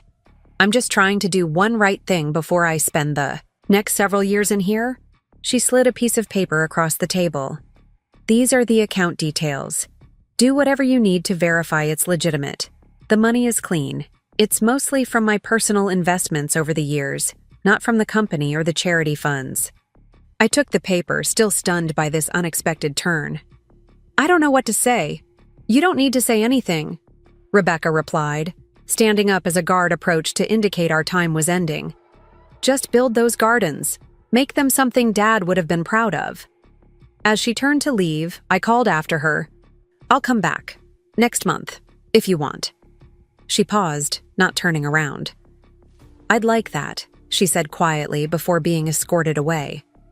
I sat there long after she'd gone, trying to process what had just happened. The sister who had stolen my inheritance, who had tried to erase me from our father's legacy, had just offered a meaningful gesture of restitution. It wasn't full redemption. The damage she'd done was too extensive for that. But it was a start.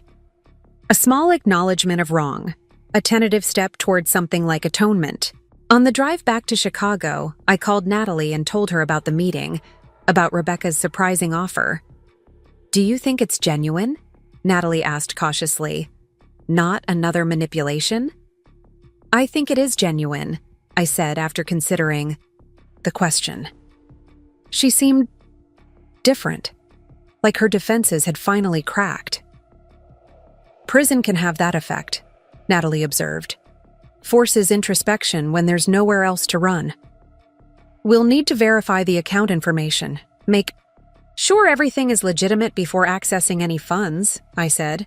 Of course, I'll contact the authorities tomorrow. And Natalie? I think I want to visit her regularly.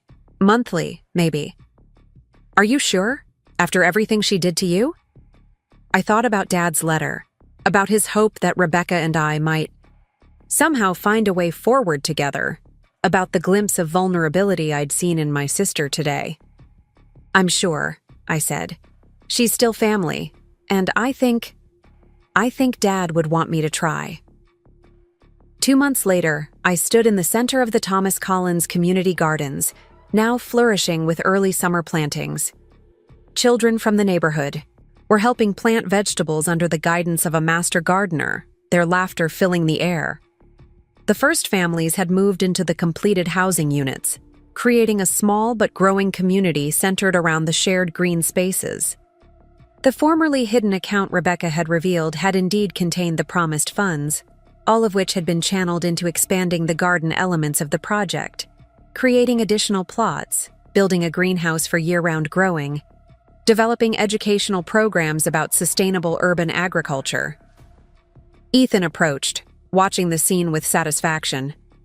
"Hard to believe how much has changed in a year," he remarked. "From funeral to flourishing," I agreed. "Speaking of which," he said, pulling an envelope from his pocket, "this came for you. Special delivery from the correctional facility." I opened it to find a card from Rebecca. Inside was a brief note.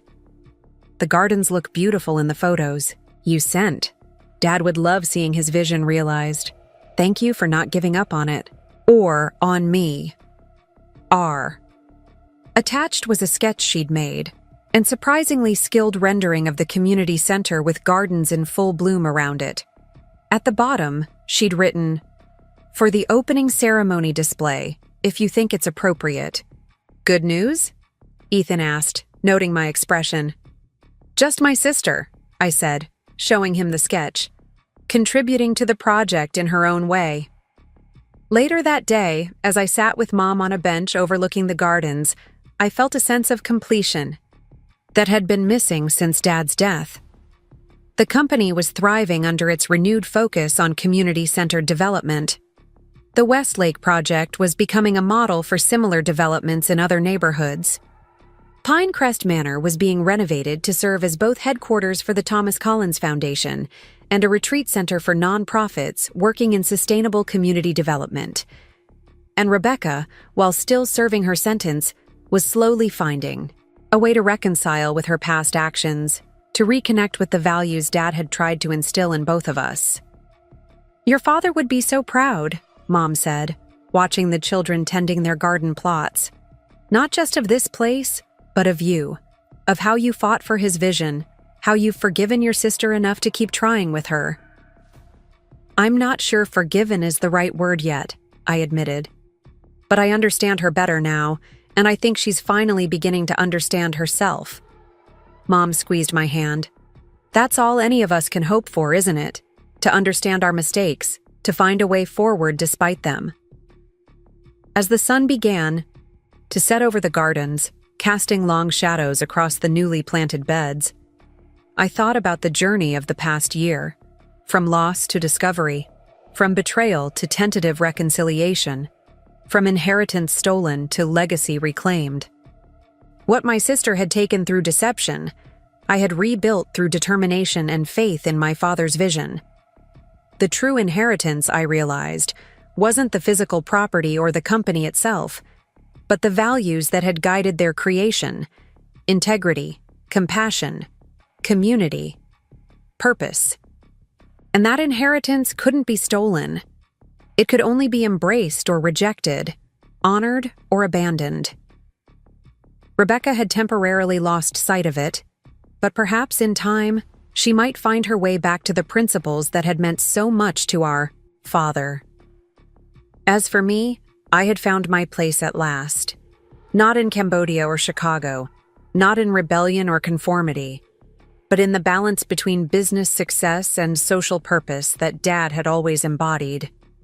I had come home in the truest sense, not to a physical place, but to the values that made life meaningful. The grandmother's letter that had revealed so much had done more than expose Rebecca's deception. It had illuminated a path forward, had connected me to my father's deepest hopes for his legacy. And while that revelation had indeed left Rebecca temporarily homeless in all senses of the word, it had also, unexpectedly, opened a door to her eventual redemption. As darkness fell and lights came on around the community gardens, illuminating pathways and gathering spaces where neighbors chatted and children played, I felt Dad's presence more strongly than I had since his death. Not as a ghost or a memory, but as a living influence, in the gardens he'd envisioned, in the community forming around them, in the company now recommitted to his principles, and even in the sister who was slowly finding her way back to the values he'd tried to teach us both. Some inheritances, I realized, can never truly be stolen. They live on in choices made, in values honored, in legacies sustained not through possession, but through purpose. 5 years had passed since that snowy funeral day when Rebecca had announced her intention to take everything. 5 years of transformation, challenge, and unexpected growth.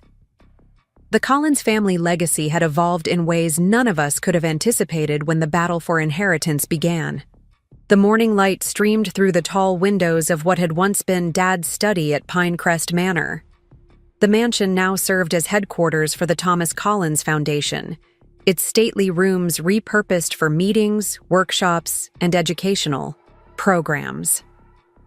I stood before the large map of Chicago hanging on the wall, red pins marking our completed community garden housing projects, blue pins indicating those in development. The north side location is ready for groundbreaking next month, Ethan said, adding another blue pin to the map. Environmental approvals came through yesterday. And the funding? I asked, studying the growing constellation of pins spreading across the city. Secured. The success of the Westlake model has made investors significantly more enthusiastic about these projects. Ethan smiled wryly. Amazing how profitability changes perceptions about idealistic development concepts. I returned his smile, remembering the skepticism we'd faced when first proposing Dad's community-centered approach. He always said the numbers would work, if we were patient enough. Thomas was right about many things, Mom said, entering the study with a stack of folders. At 72, she showed no signs of slowing down, serving as the Foundation's outreach coordinator with remarkable energy. The grant applications for the school garden program are ready for your signature, Maya. I took the folders, noting Mom's meticulous organization, color-coded tabs, and neatly labeled sections. You've outdone yourself as usual. These educational initiatives matter, she said simply. Children need to understand where food comes from, how communities can support themselves. The education programs had become a cornerstone of the Foundation's work, teaching sustainable urban agriculture, financial literacy, and community development principles to audiences ranging from elementary school children to urban planning, graduate students. Surprisingly, this aspect of our work had become Rebecca's particular focus after her release from prison. Speaking of education, Ethan said, checking his watch, we should head over to the community center. Rebecca's giving the opening address for the summer internship program in 30 minutes. The drive from Pinecrest Manor to the Westlake Community Gardens took us through neighborhoods transformed by our development approach. Where once stood abandoned buildings or vacant lots, community-centered housing projects now thrived, each built around shared garden spaces and designed to foster connection rather than isolation. Collins Properties, still a for-profit development company, had shifted entirely to this model under my leadership. The financial success of Westlake had proven that ethical development could be profitable, attracting investors who appreciated both the social impact and the sustainable returns. We'd expanded beyond Chicago to Detroit, Milwaukee, and Cleveland, bringing the community garden housing concept to urban areas in need of revitalization. When we arrived at the Eleanor Collins Community Center, the main hall was already filled, with college students selected for the Foundation's prestigious summer internship program. These young people would spend 12 weeks learning every aspect of sustainable urban development, from architectural design to community organizing to financial structuring. Rebecca stood at the podium, looking composed and professional. Prison had changed her physically, the designer clothes and perfect styling replaced by a simpler, more authentic presentation. But the most significant changes were invisible.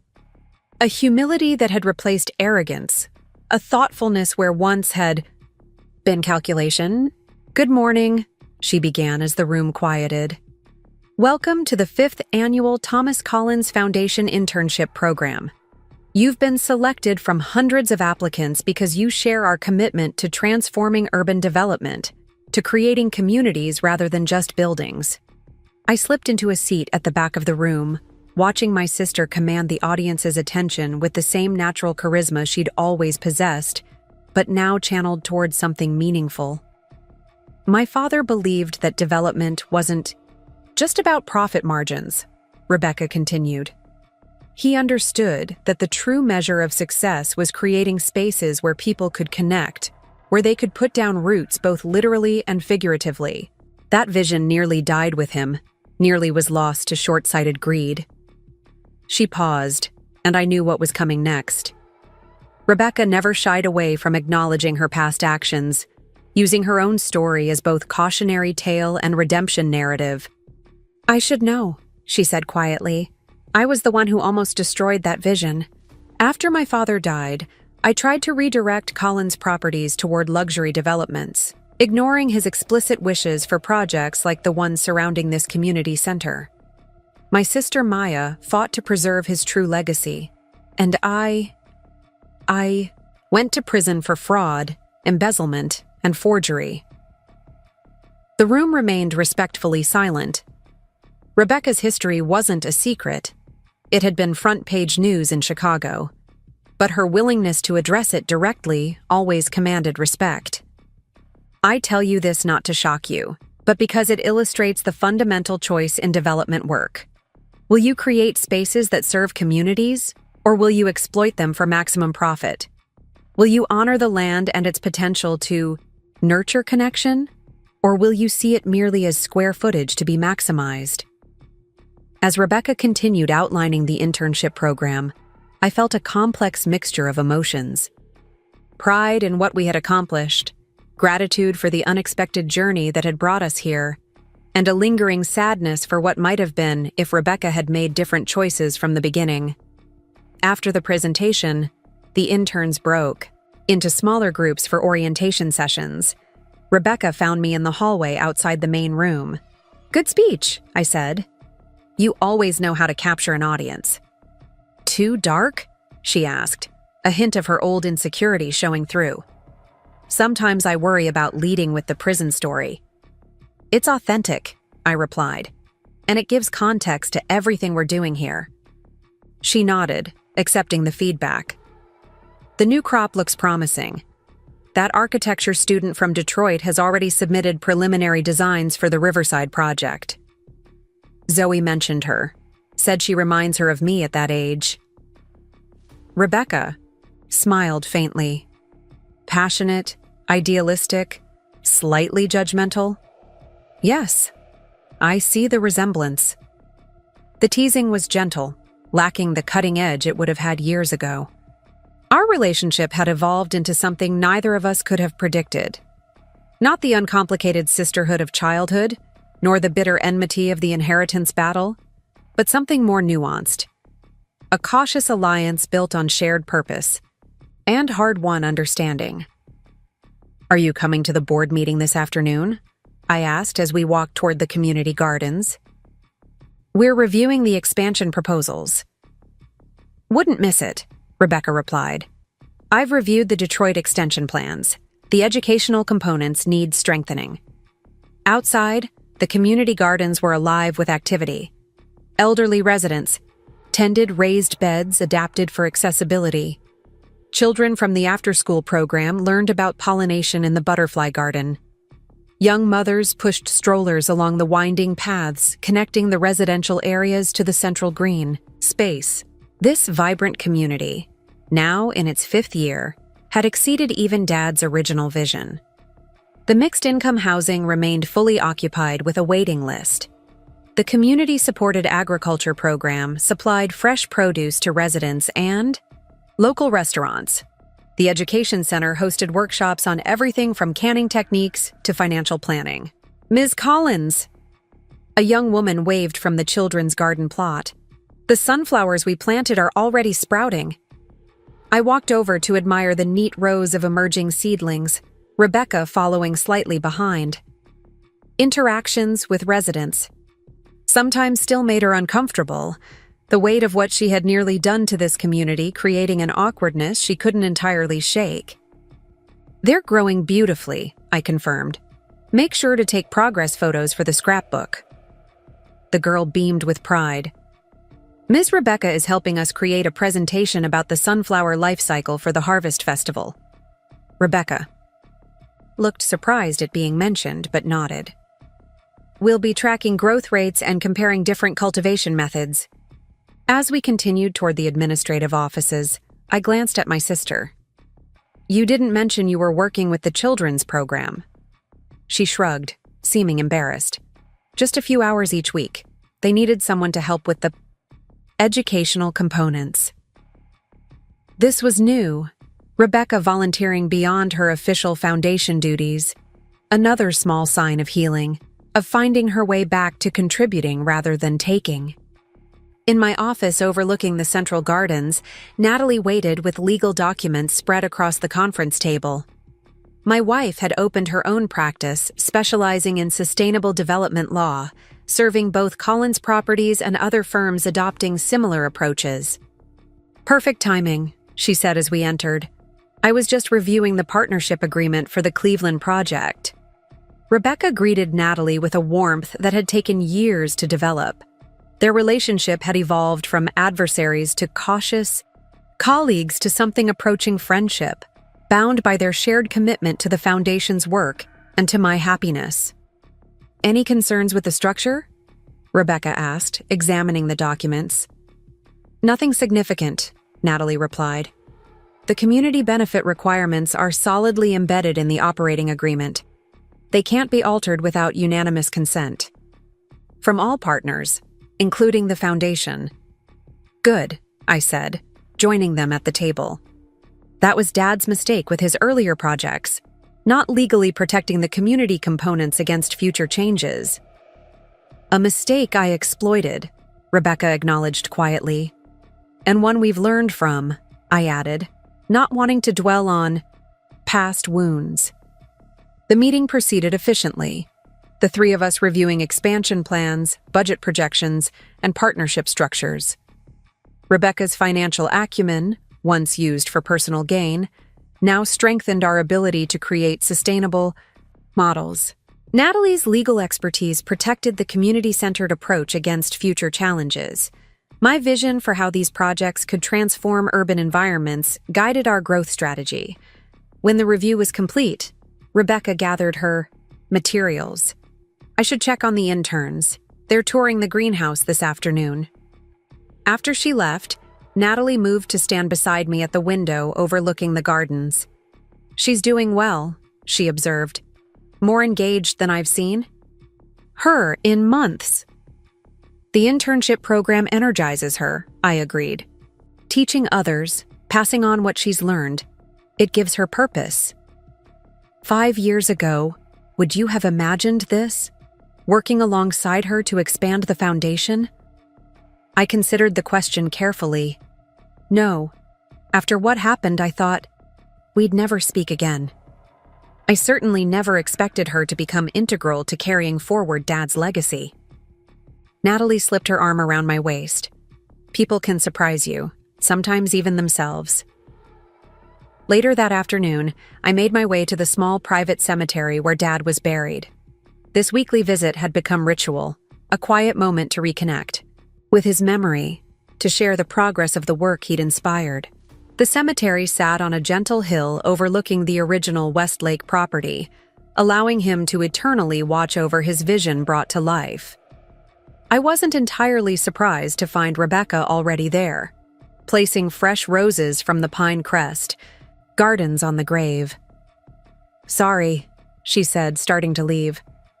I didn't mean to intrude on your time with him. Stay, I offered, patting the stone bench beside the headstone. It's not a competition anymore. She hesitated before sitting down, maintaining a careful distance between us. I was telling him about the internship program. The quality of students this year is exceptional. He would be proud of what you've created with the educational initiatives, I said. That combination of practical skills and ethical framework, it's exactly the approach he valued. Rebecca stared at the headstone, tracing the engraved words with her eyes. Thomas Collins, builder of communities, cultivator of connection. Do you think he would have forgiven me? She asked suddenly. If he could see what I did after he died? The question hung in the air between us. It wasn't the first time she'd asked it, but her need for reassurance on this point seemed undiminished by time. "Yes," I said finally. "I think he would have been disappointed, heartbroken, even. But Dad always believed in redemption, in the possibility of change. He would have recognized your efforts to make amends." She nodded, accepting this assessment. "Sometimes I dream about him," she admitted. "About trying to explain, to apologize. But in the dreams, he always walks away before I can finish." "That's your conscience, not Dad," I said gently. "He never walked away from difficult conversations." "No, he didn't." A small smile crossed her face.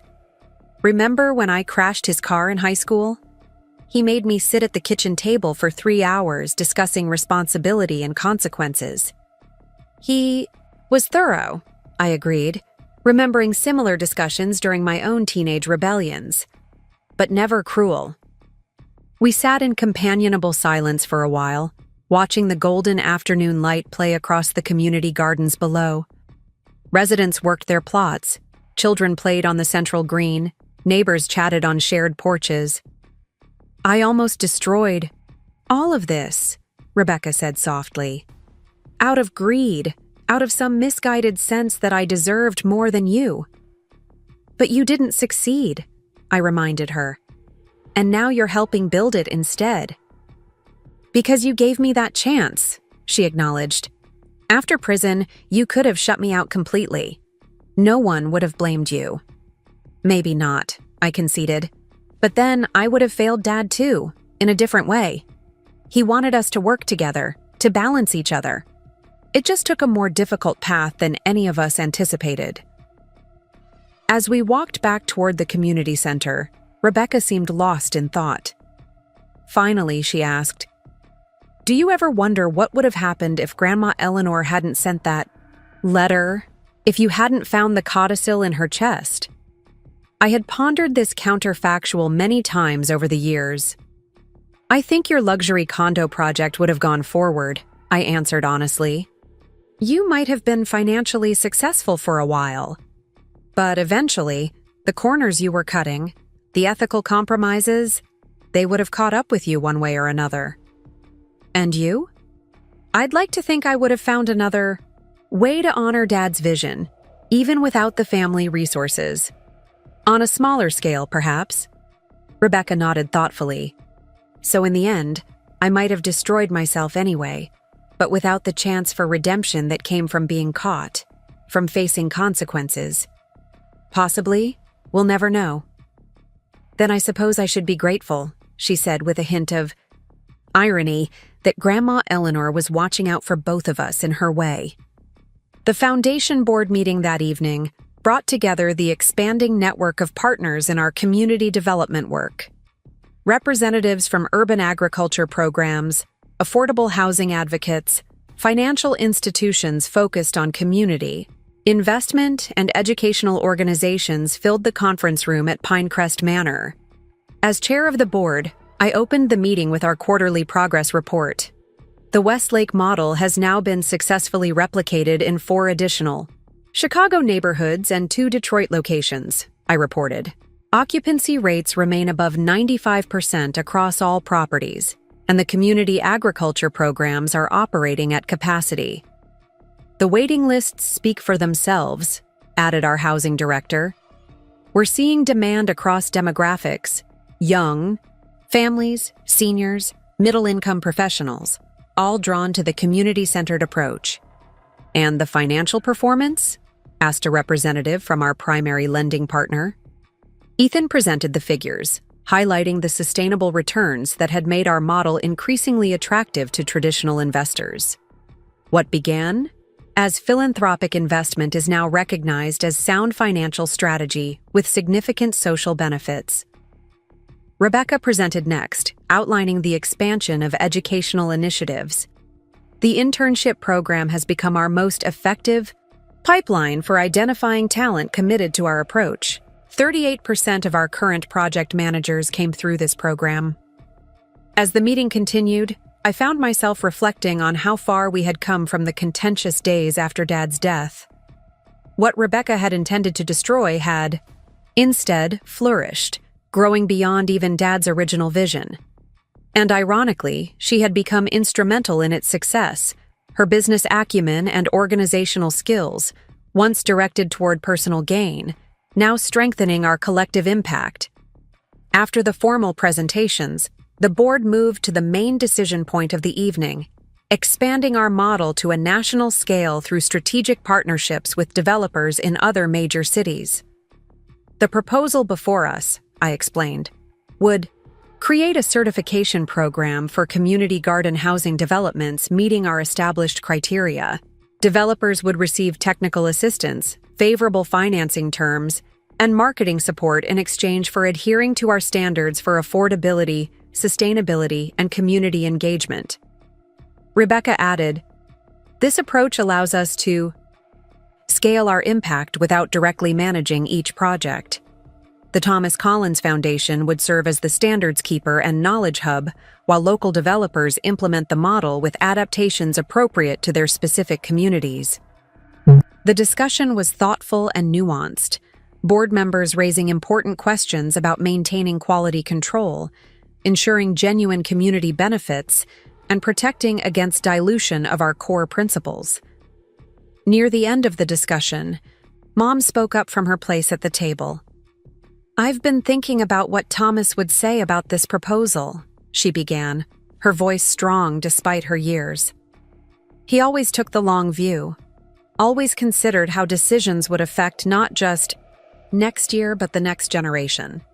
All eyes turned toward her, this woman who had known Thomas Collins better than anyone, who had supported his vision from the beginning, and who had survived the painful fracturing of her family only to see it gradually, imperfectly heal. "I believe he would see this national expansion as the natural evolution of his work," she continued. "He understood that true change requires both depth and breadth, intensive local impact and wider systemic influence. This proposal offers both." The board voted unanimously to approve the national expansion strategy, with implementation to begin immediately. As the meeting adjourned and members began to disperse, Rebecca approached me with an uncharacteristic hesitancy. "There's something I'd like to discuss," she said quietly. "Privately, if you have a moment." Intrigued, I led her to Dad's old study, now my office when working from the Foundation headquarters. The room retained much of his personal touch: the wall of family photos, the collection of architectural books, the worn leather chair where he'd spent countless evenings reviewing plans and proposals. Rebecca closed the door behind us, then reached into her portfolio to withdraw a thick envelope. "I've been working on this for several months," she said, handing it to me. "It's a proposal for a new initiative." Inside the envelope, I found a detailed plan for what she called the Restoration Project, a program designed specifically for formerly incarcerated individuals returning to communities where Collins' properties had developments. It would provide tiered housing options, employment training focused on urban agriculture and green building maintenance, financial literacy education, and community integration support, Rebecca explained as I reviewed the materials. The foundation would partner with criminal justice reform organizations and employers committed to second chance hiring. I looked up from the proposal, struck by both its thoroughness and its personal significance. This wasn't just another foundation initiative.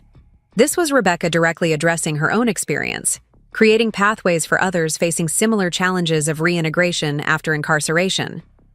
"This is remarkable," I said genuinely.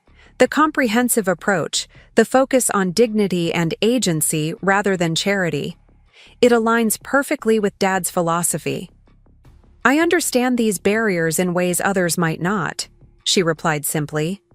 "The practical challenges of rebuilding a life after prison, the psychological hurdles of rejoining communities where your past actions are known." "Have you discussed this with anyone else?" I asked, still processing the depth of the proposal.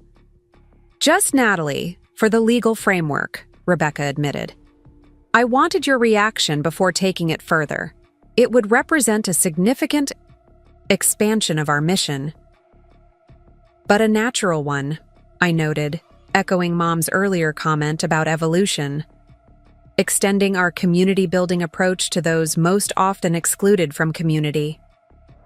Exactly. For the first time in our conversation, genuine enthusiasm broke through Rebecca's careful professional demeanor. We talk about these developments creating belonging, fostering connection. Who needs that more than people trying to restart their lives after incarceration? I studied my sister, this woman who had tried to steal my inheritance, who had nearly destroyed our father's legacy, who had served time for her crimes, and who now sought to transform that painful experience into something that could help others. The journey she had traveled was extraordinary, from self-serving ambition to genuine service. I'll need to review the details more thoroughly, I said. But conceptually, I'm fully supportive. Let's plan to present it at next month's program. Committee meeting. Relief and gratitude flickered across her face. Thank you. This matters to me. I can see that, I replied. And it should matter to all of us. It's the logical extension of what we're trying to build. Communities where everyone has a place, everyone can contribute. As Rebecca left the study, I remained at Dad's desk, contemplating the unexpected turn our family story had taken. The sister who had tried to erase me from our father's legacy was now proposing initiatives that would expand and deepen that legacy in ways neither of us could have imagined 5 years ago. Later that evening, I returned home to find Natalie, waiting on our front porch, 2 glasses of wine already poured, watching the sunset over the community gardens visible from our modest house near the Westlake property. Successful board meeting? She asked as I joined her. Very. National expansion approved unanimously. I took a sip of wine, letting the day's tensions begin to dissolve. Rebecca showed me her proposal for the restoration project. Natalie nodded. I thought she might. She's been working on it obsessively for months. You helped with the legal framework? Just the basic structure, Natalie clarified. The vision is entirely hers. She's been interviewing formerly incarcerated individuals, meeting with experts, in re-entry programming, studying best practices across the country. It's remarkable work, I acknowledged, and deeply personal. That's what makes it powerful, Natalie observed. She's translating her own experience into systemic change, using what she learned from her fall and rehabilitation to create pathways for others. I thought about this as we watched residents returning home from work, greeting neighbors, checking on community garden plots before dinner. The development had matured beautifully, trees growing taller, relationships deepening, children who were toddlers when the project opened now riding bikes along the paths. Sometimes I still can't believe how things turned out, I admitted. When I think about that day at Dad's funeral, watching Rebecca announce she was taking control of everything, I never imagined we'd end up here. Working together to expand his vision rather than fighting over who controls it, Natalie concluded. Exactly. And in some ways, the conflict, painful as it was, ultimately strengthened that vision. Would we have been as intentional about legally protecting the community components of these developments if Rebecca hadn't tried to eliminate them from Westlake? Probably not, Natalie conceded. Sometimes our greatest insights come from our biggest challenges. The next morning found me back at the Westlake Community Center, meeting with the architects designing our Cleveland project. The session was productive, the team incorporating lessons from our previous developments while adapting to the specific needs of the Cleveland neighborhood. As the meeting concluded, Zoe appeared at the door. Sorry to interrupt, but there's someone here to see you. Says it's important. To my surprise, Jason, Rebecca's ex-husband and former accomplice, stood in the reception area. I hadn't seen him since the trial 5 years earlier, where his testimony against Rebecca had helped secure her conviction while reducing his own sentence to probation and community service. Maya, he said, extending his hand somewhat uncertainly. Thank you for seeing me. Jason, I replied, shaking his hand briefly. This is unexpected. I know, I should have called first. He glanced around the community center, taking in the vibrant activity. Children's art classes, senior citizens playing chess, young mothers chatting while babies napped in strollers. This place? It's remarkable. Nothing like what we had planned. "What can I do for you, Jason?" I asked, not interested in reminiscing about the luxury condominiums that would have replaced this community space. "I'm moving to Seattle next month," he said. "Fresh start. But before I leave Chicago, there's something I needed to return to you." From his briefcase, he withdrew a worn leather portfolio, one I recognized immediately as having belonged to our father. "I found this when cleaning out some old storage boxes," Jason explained. "It must have been mixed in with Rebecca's things when everything fell apart." I accepted the portfolio, running my fingers over the embossed initials. TJC, Thomas James Collins. "Have you shown this to Rebecca?" I asked. Jason shook his head. "I thought it should come directly to you, given everything that happened." "Thank you for returning it," I said, genuinely appreciative despite my lingering discomfort with Jason's role in the inheritance battle. "I want you to know," he added hesitantly, "that I regret my part in what happened. I should have stood up to Rebecca, should have refused to participate in altering documents, in misleading your mother, in all of it." "Why didn't you?" I asked, the question direct but not accusatory. He considered this, seeming to search for an honest answer rather than a convenient excuse. "Ambition, I suppose, and a kind of willful blindness. Rebecca was so convinced that she deserved to control everything, that her vision for Collins Properties was superior to your father's, and I wanted to believe her. It was easier, more profitable." This candid acknowledgement was more than I had expected. "People make mistakes," I said finally. "What matters is learning from them." "That's generous of you," he replied. "Rebecca is fortunate that you were willing to give her a second chance after prison. Not everyone would have done that." "It wasn't about generosity," I clarified. "It was about honoring Dad's wish for us to work together, to carry forward his legacy as a family. And it was about recognizing that Rebecca, for all her faults, has valuable skills and insights to contribute." Jason nodded, seeming to understand. "Well, I won't take more of your time. I just wanted to return the portfolio and, I suppose, to apologize in person before leaving Chicago." After he left, I took the leather portfolio to my office, curious about its contents. Inside were architectural sketches, handwritten notes, and photographs, Dad's preliminary work, on various projects from throughout his career. Among them, I found several pages devoted to the Westlake property, dating back nearly 20 years.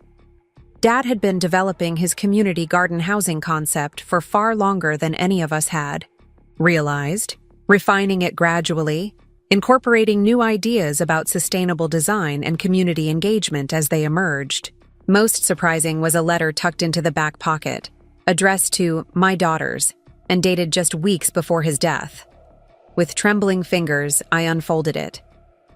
"Rebecca and Maya," it began. "If you're reading this, I'm no longer here to guide Collins Properties into its next chapter. This responsibility now falls to both of you, and I have absolute faith that together, you will achieve something remarkable. Rebecca, your business acumen, your attention to detail, your ability to navigate complex negotiations, these skills are essential to the company's continued success. But without a clear moral compass, without a commitment to creating genuine value for communities, these same talents can become destructive forces.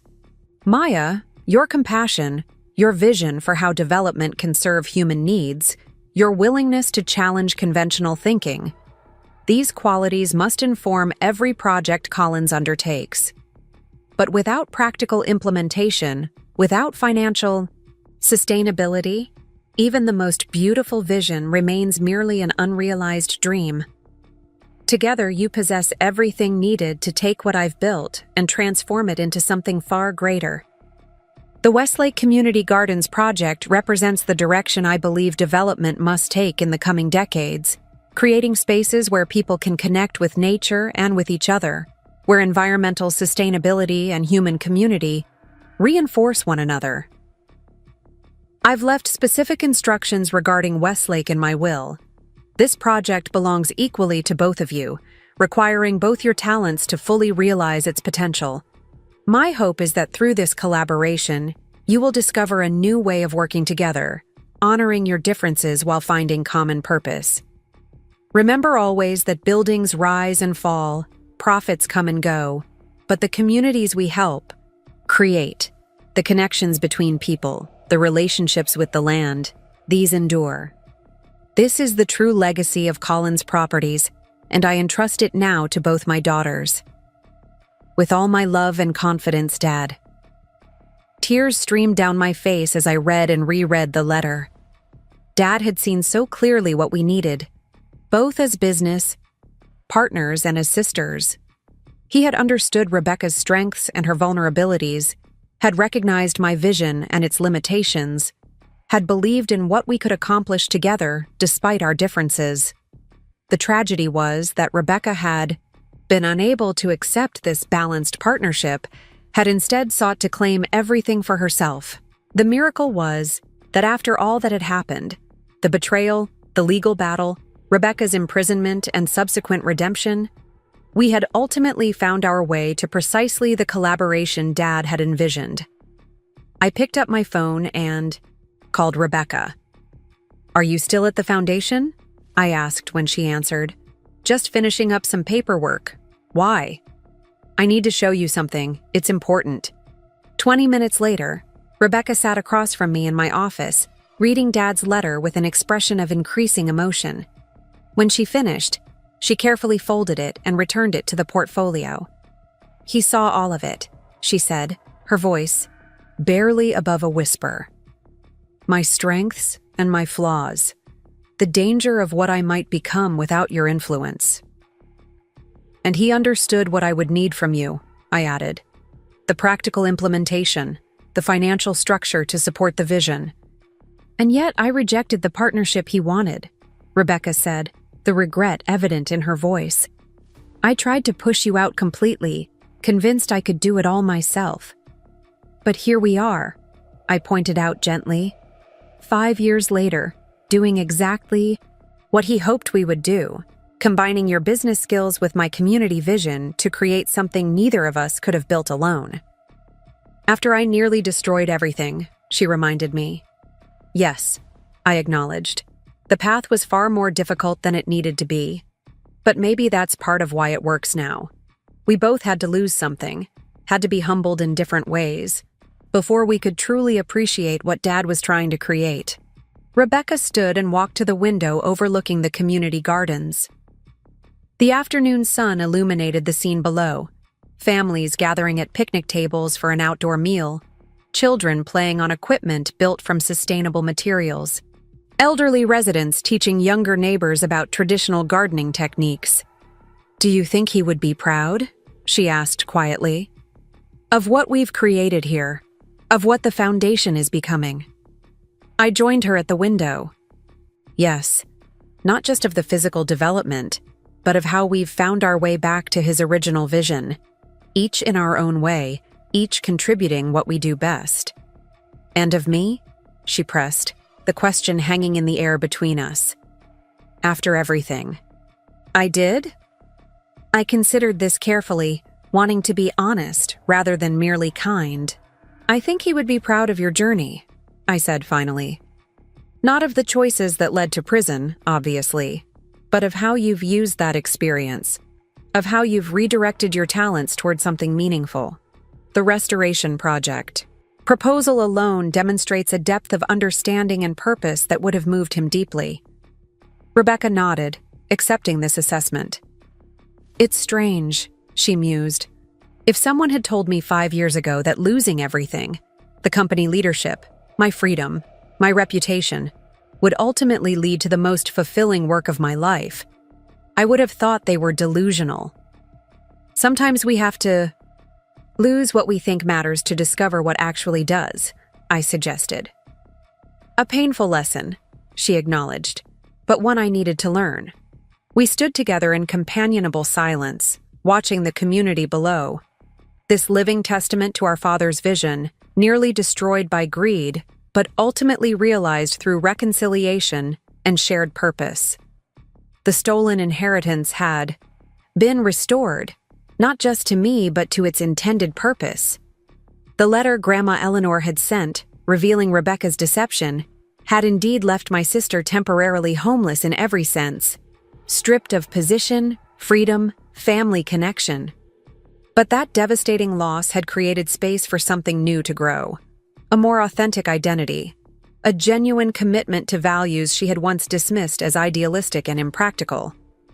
As for me, the overseas volunteer who had returned to find her inheritance stolen, I had gained far more than property or position.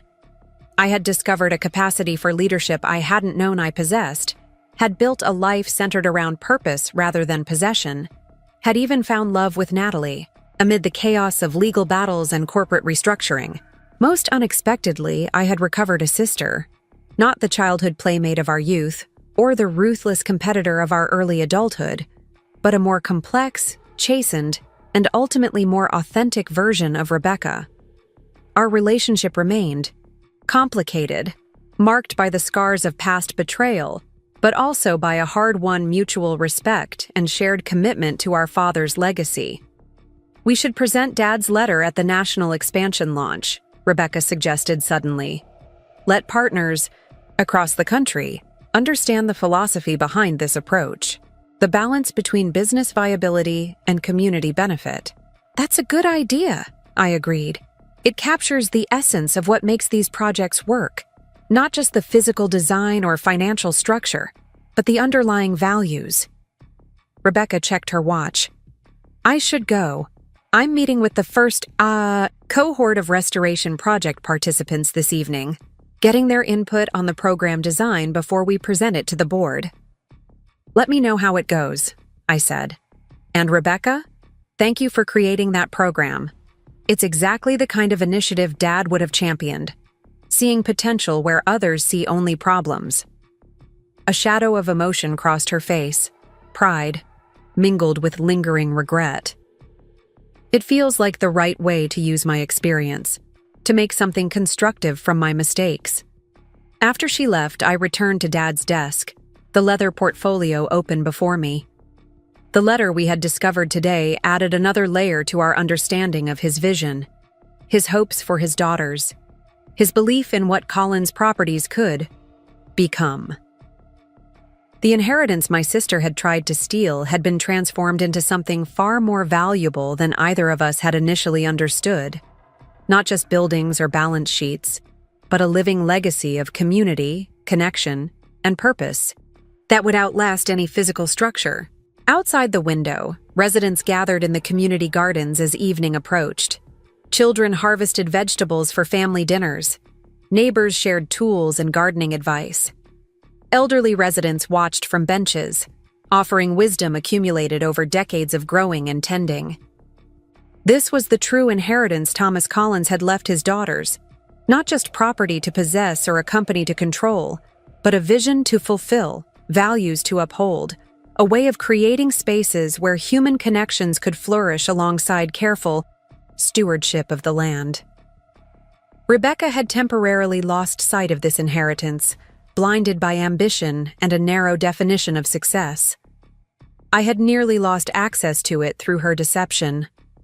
But Grandma Eleanor's letter had revealed the truth, had set in motion a chain of events that ultimately led us both back to the legacy our father had actually intended to leave us.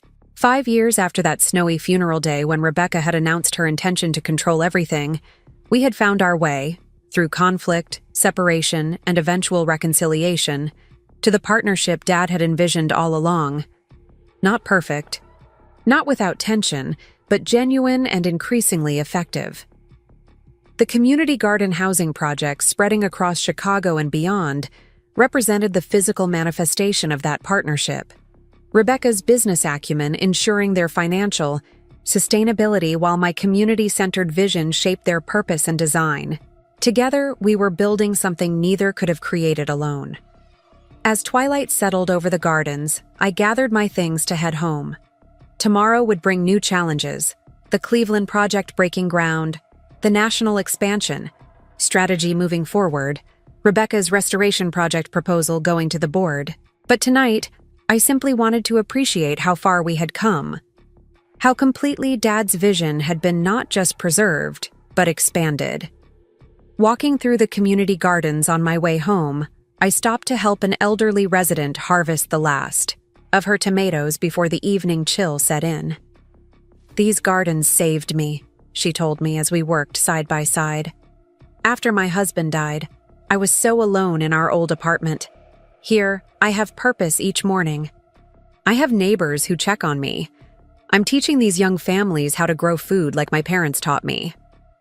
"That's exactly what my father hoped would happen here," I replied, carefully placing ripe tomatoes in her basket. "He must have been a special man," she said, "to see the value in bringing people together around growing things." "He was," I agreed. "And he would have loved meeting you, hearing your stories." As I continued toward home, I passed Rebecca's car still parked near the community center. Through the large windows, I could see her meeting with a small group, presumably the formerly incarcerated individuals helping shape the restoration project. She was listening intently as a young man spoke, nodding occasionally, taking notes. The sight filled me with unexpected emotion: pride in her growth, gratitude for her contributions, a lingering sadness for the years lost to conflict.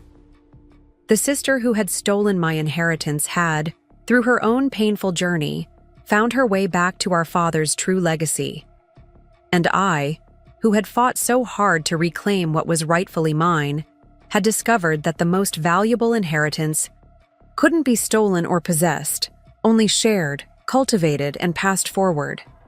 At home, I found Natalie on our front porch, case files set aside as she watched the final moments of sunset over the community gardens. "You'll never guess what Jason brought by today," I said, joining her on the porch swing. "The prodigal ex-husband returns," she commented. "What did he want?" I showed her Dad's leather portfolio, explaining how Jason had found it among Rebecca's old belongings. Together, we read the letter again, Natalie's legal mind noting the clear intention behind Dad's words. "This confirms everything," she observed. "Thomas always intended for you and Rebecca to lead together, to balance each other's strengths and weaknesses.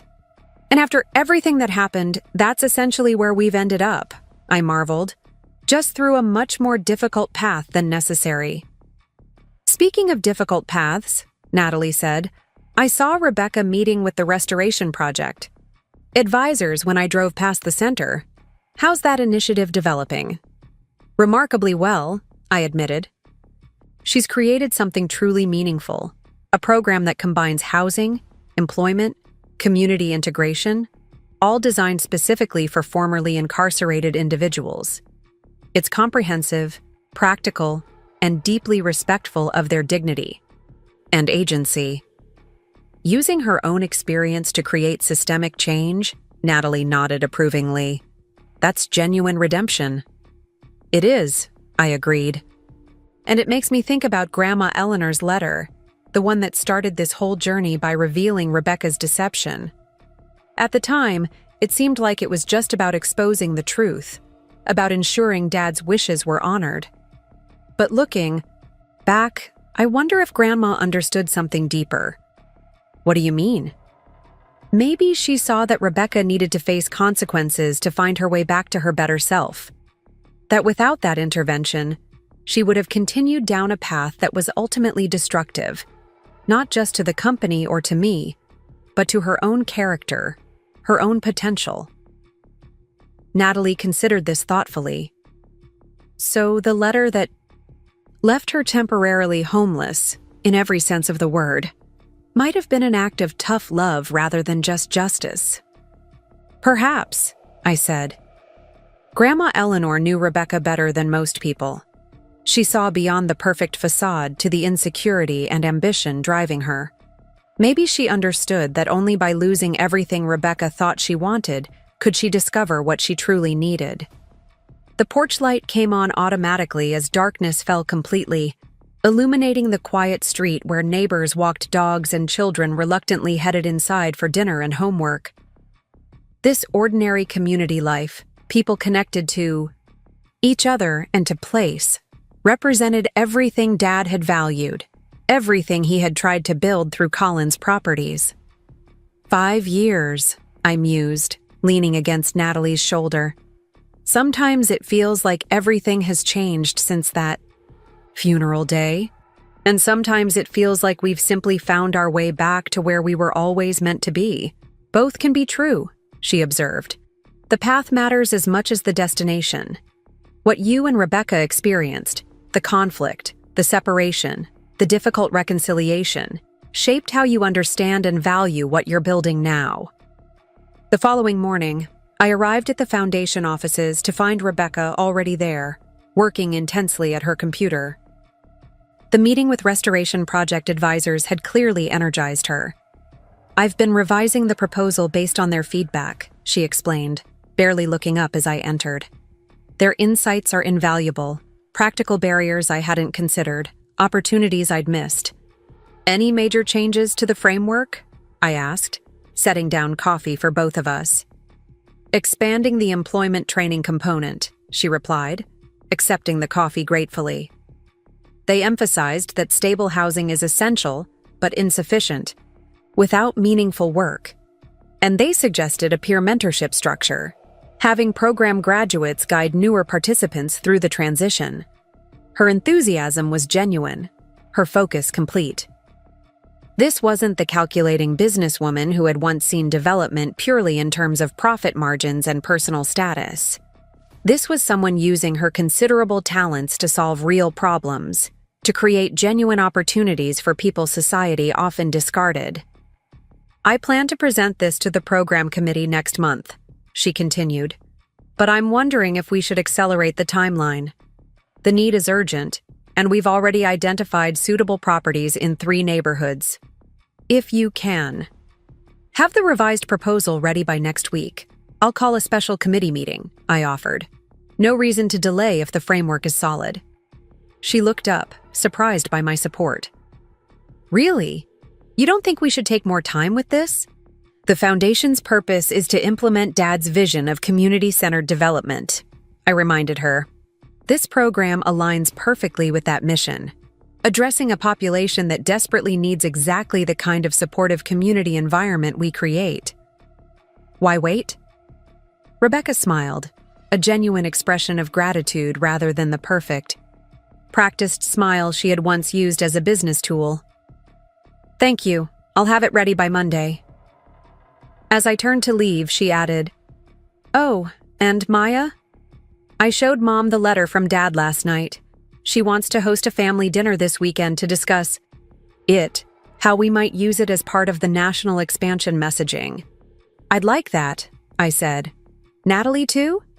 "Of course. 7 o'clock Saturday at her condo? She's already planning the menu." This casual exchange about family dinner plans would have seemed impossible 5 years earlier, when Rebecca had systematically excluded me from both the company and our family circle. The journey from that bitter estrangement to this tentative but genuine reconnection had been long and often painful, marked by court cases, prison visits, and gradually rebuilding broken trust. Yet here we were, sisters again, not with the uncomplicated relationship of childhood, but with a more mature connection founded on shared purpose and hard-won understanding. The inheritance Rebecca had tried to steal had ultimately become something we shared, something that had meaning precisely because it connected us to each other and to our father's enduring vision.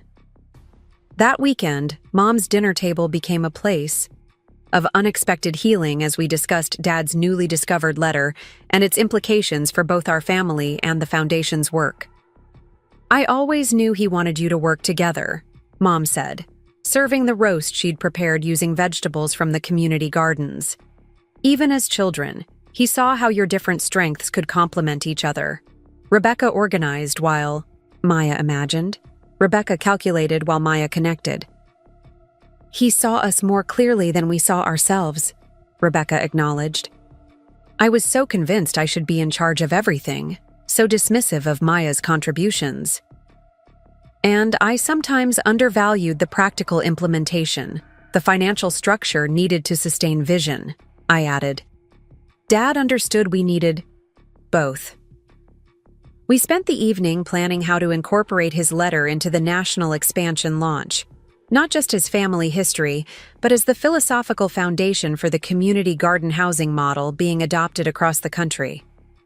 As Natalie and I drove home later that night, she observed, "That felt like a real family dinner, maybe for the first time since Thomas died." It did, I agreed. Still complicated, still with undercurrents of old pain, but genuine. Mom seemed happier than I've seen her in years. Having both her daughters working together, carrying forward her husband's legacy, it's what she's wanted all along, Natalie noted. The national expansion launch took place 3 months later on the 5th anniversary of the Westlake Community Gardens opening.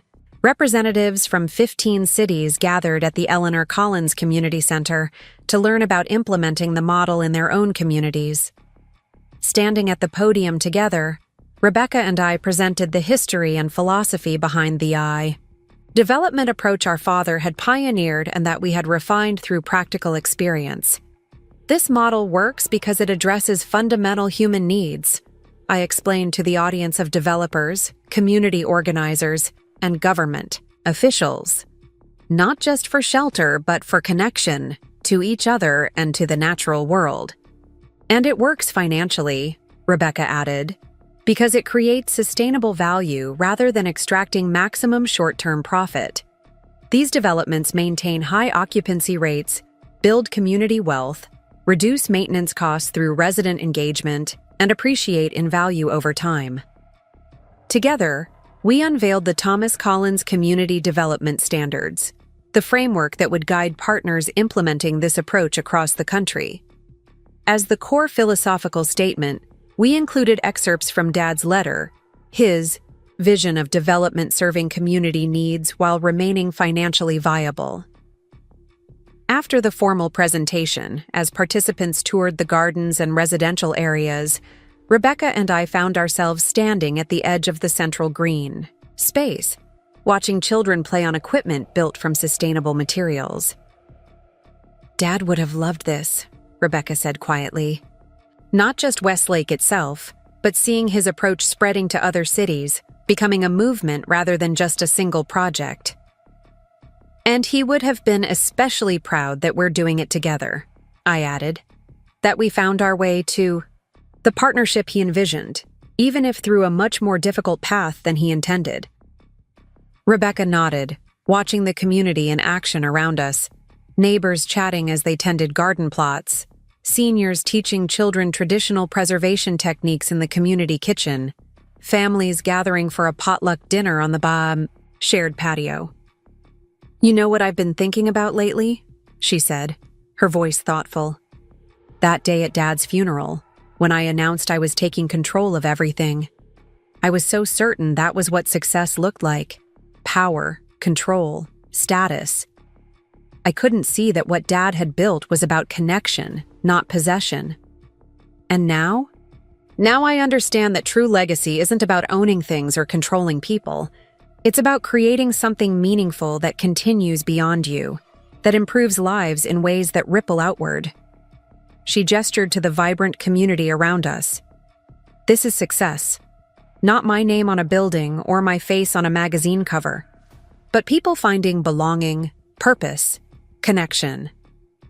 As the sun began to set over the community gardens, casting long shadows across the carefully tended plots where neighbors worked side by side, I thought about the journey that had brought us here. From that snowy funeral day when Rebecca had announced her intention to take everything, through the bitter legal battle and her imprisonment, to this moment of shared purpose and cautious reconciliation. The grandmother's letter that revealed Rebecca's deception had indeed left her temporarily homeless, stripped of position, freedom, reputation, family connections. But that devastating loss had created space for something new to grow, a more authentic identity, a genuine commitment to values she had once dismissed. As for me, the sister who had been overseas when the inheritance was stolen, I had gained far more than I had initially fought to reclaim. Not just leadership of Collins Properties or the successful Westlake project, but a clear purpose, a meaningful path forward, and a deeper understanding of legacy that went beyond buildings and balance sheets. Together, Rebecca and I had eventually found our way to the partnership Dad had envisioned, each contributing our unique strengths to build something neither could have created alone. The inheritance that had been temporarily stolen had been restored, not just to its rightful owner but to its intended purpose. As darkness fell and lights came on throughout the community gardens, illuminating pathways and gathering spaces where neighbors continued their evening activities, Rebecca and I walked back toward the community center where the national expansion partners were gathering for dinner. "Ready?" I asked, pausing at the entrance. "Ready," she confirmed, straightening her shoulders. "Let's build something Dad would be proud of. Not just here, but everywhere." And together, we stepped forward to share the vision our father had entrusted to both his daughters, a legacy neither of us fully understood until we had nearly lost it, and that had ultimately brought us back to each other and to ourselves. Up next, you've got 2 more standout stories right on your screen. If this one hit the mark, you won't want to pass these up. Just click and check them out.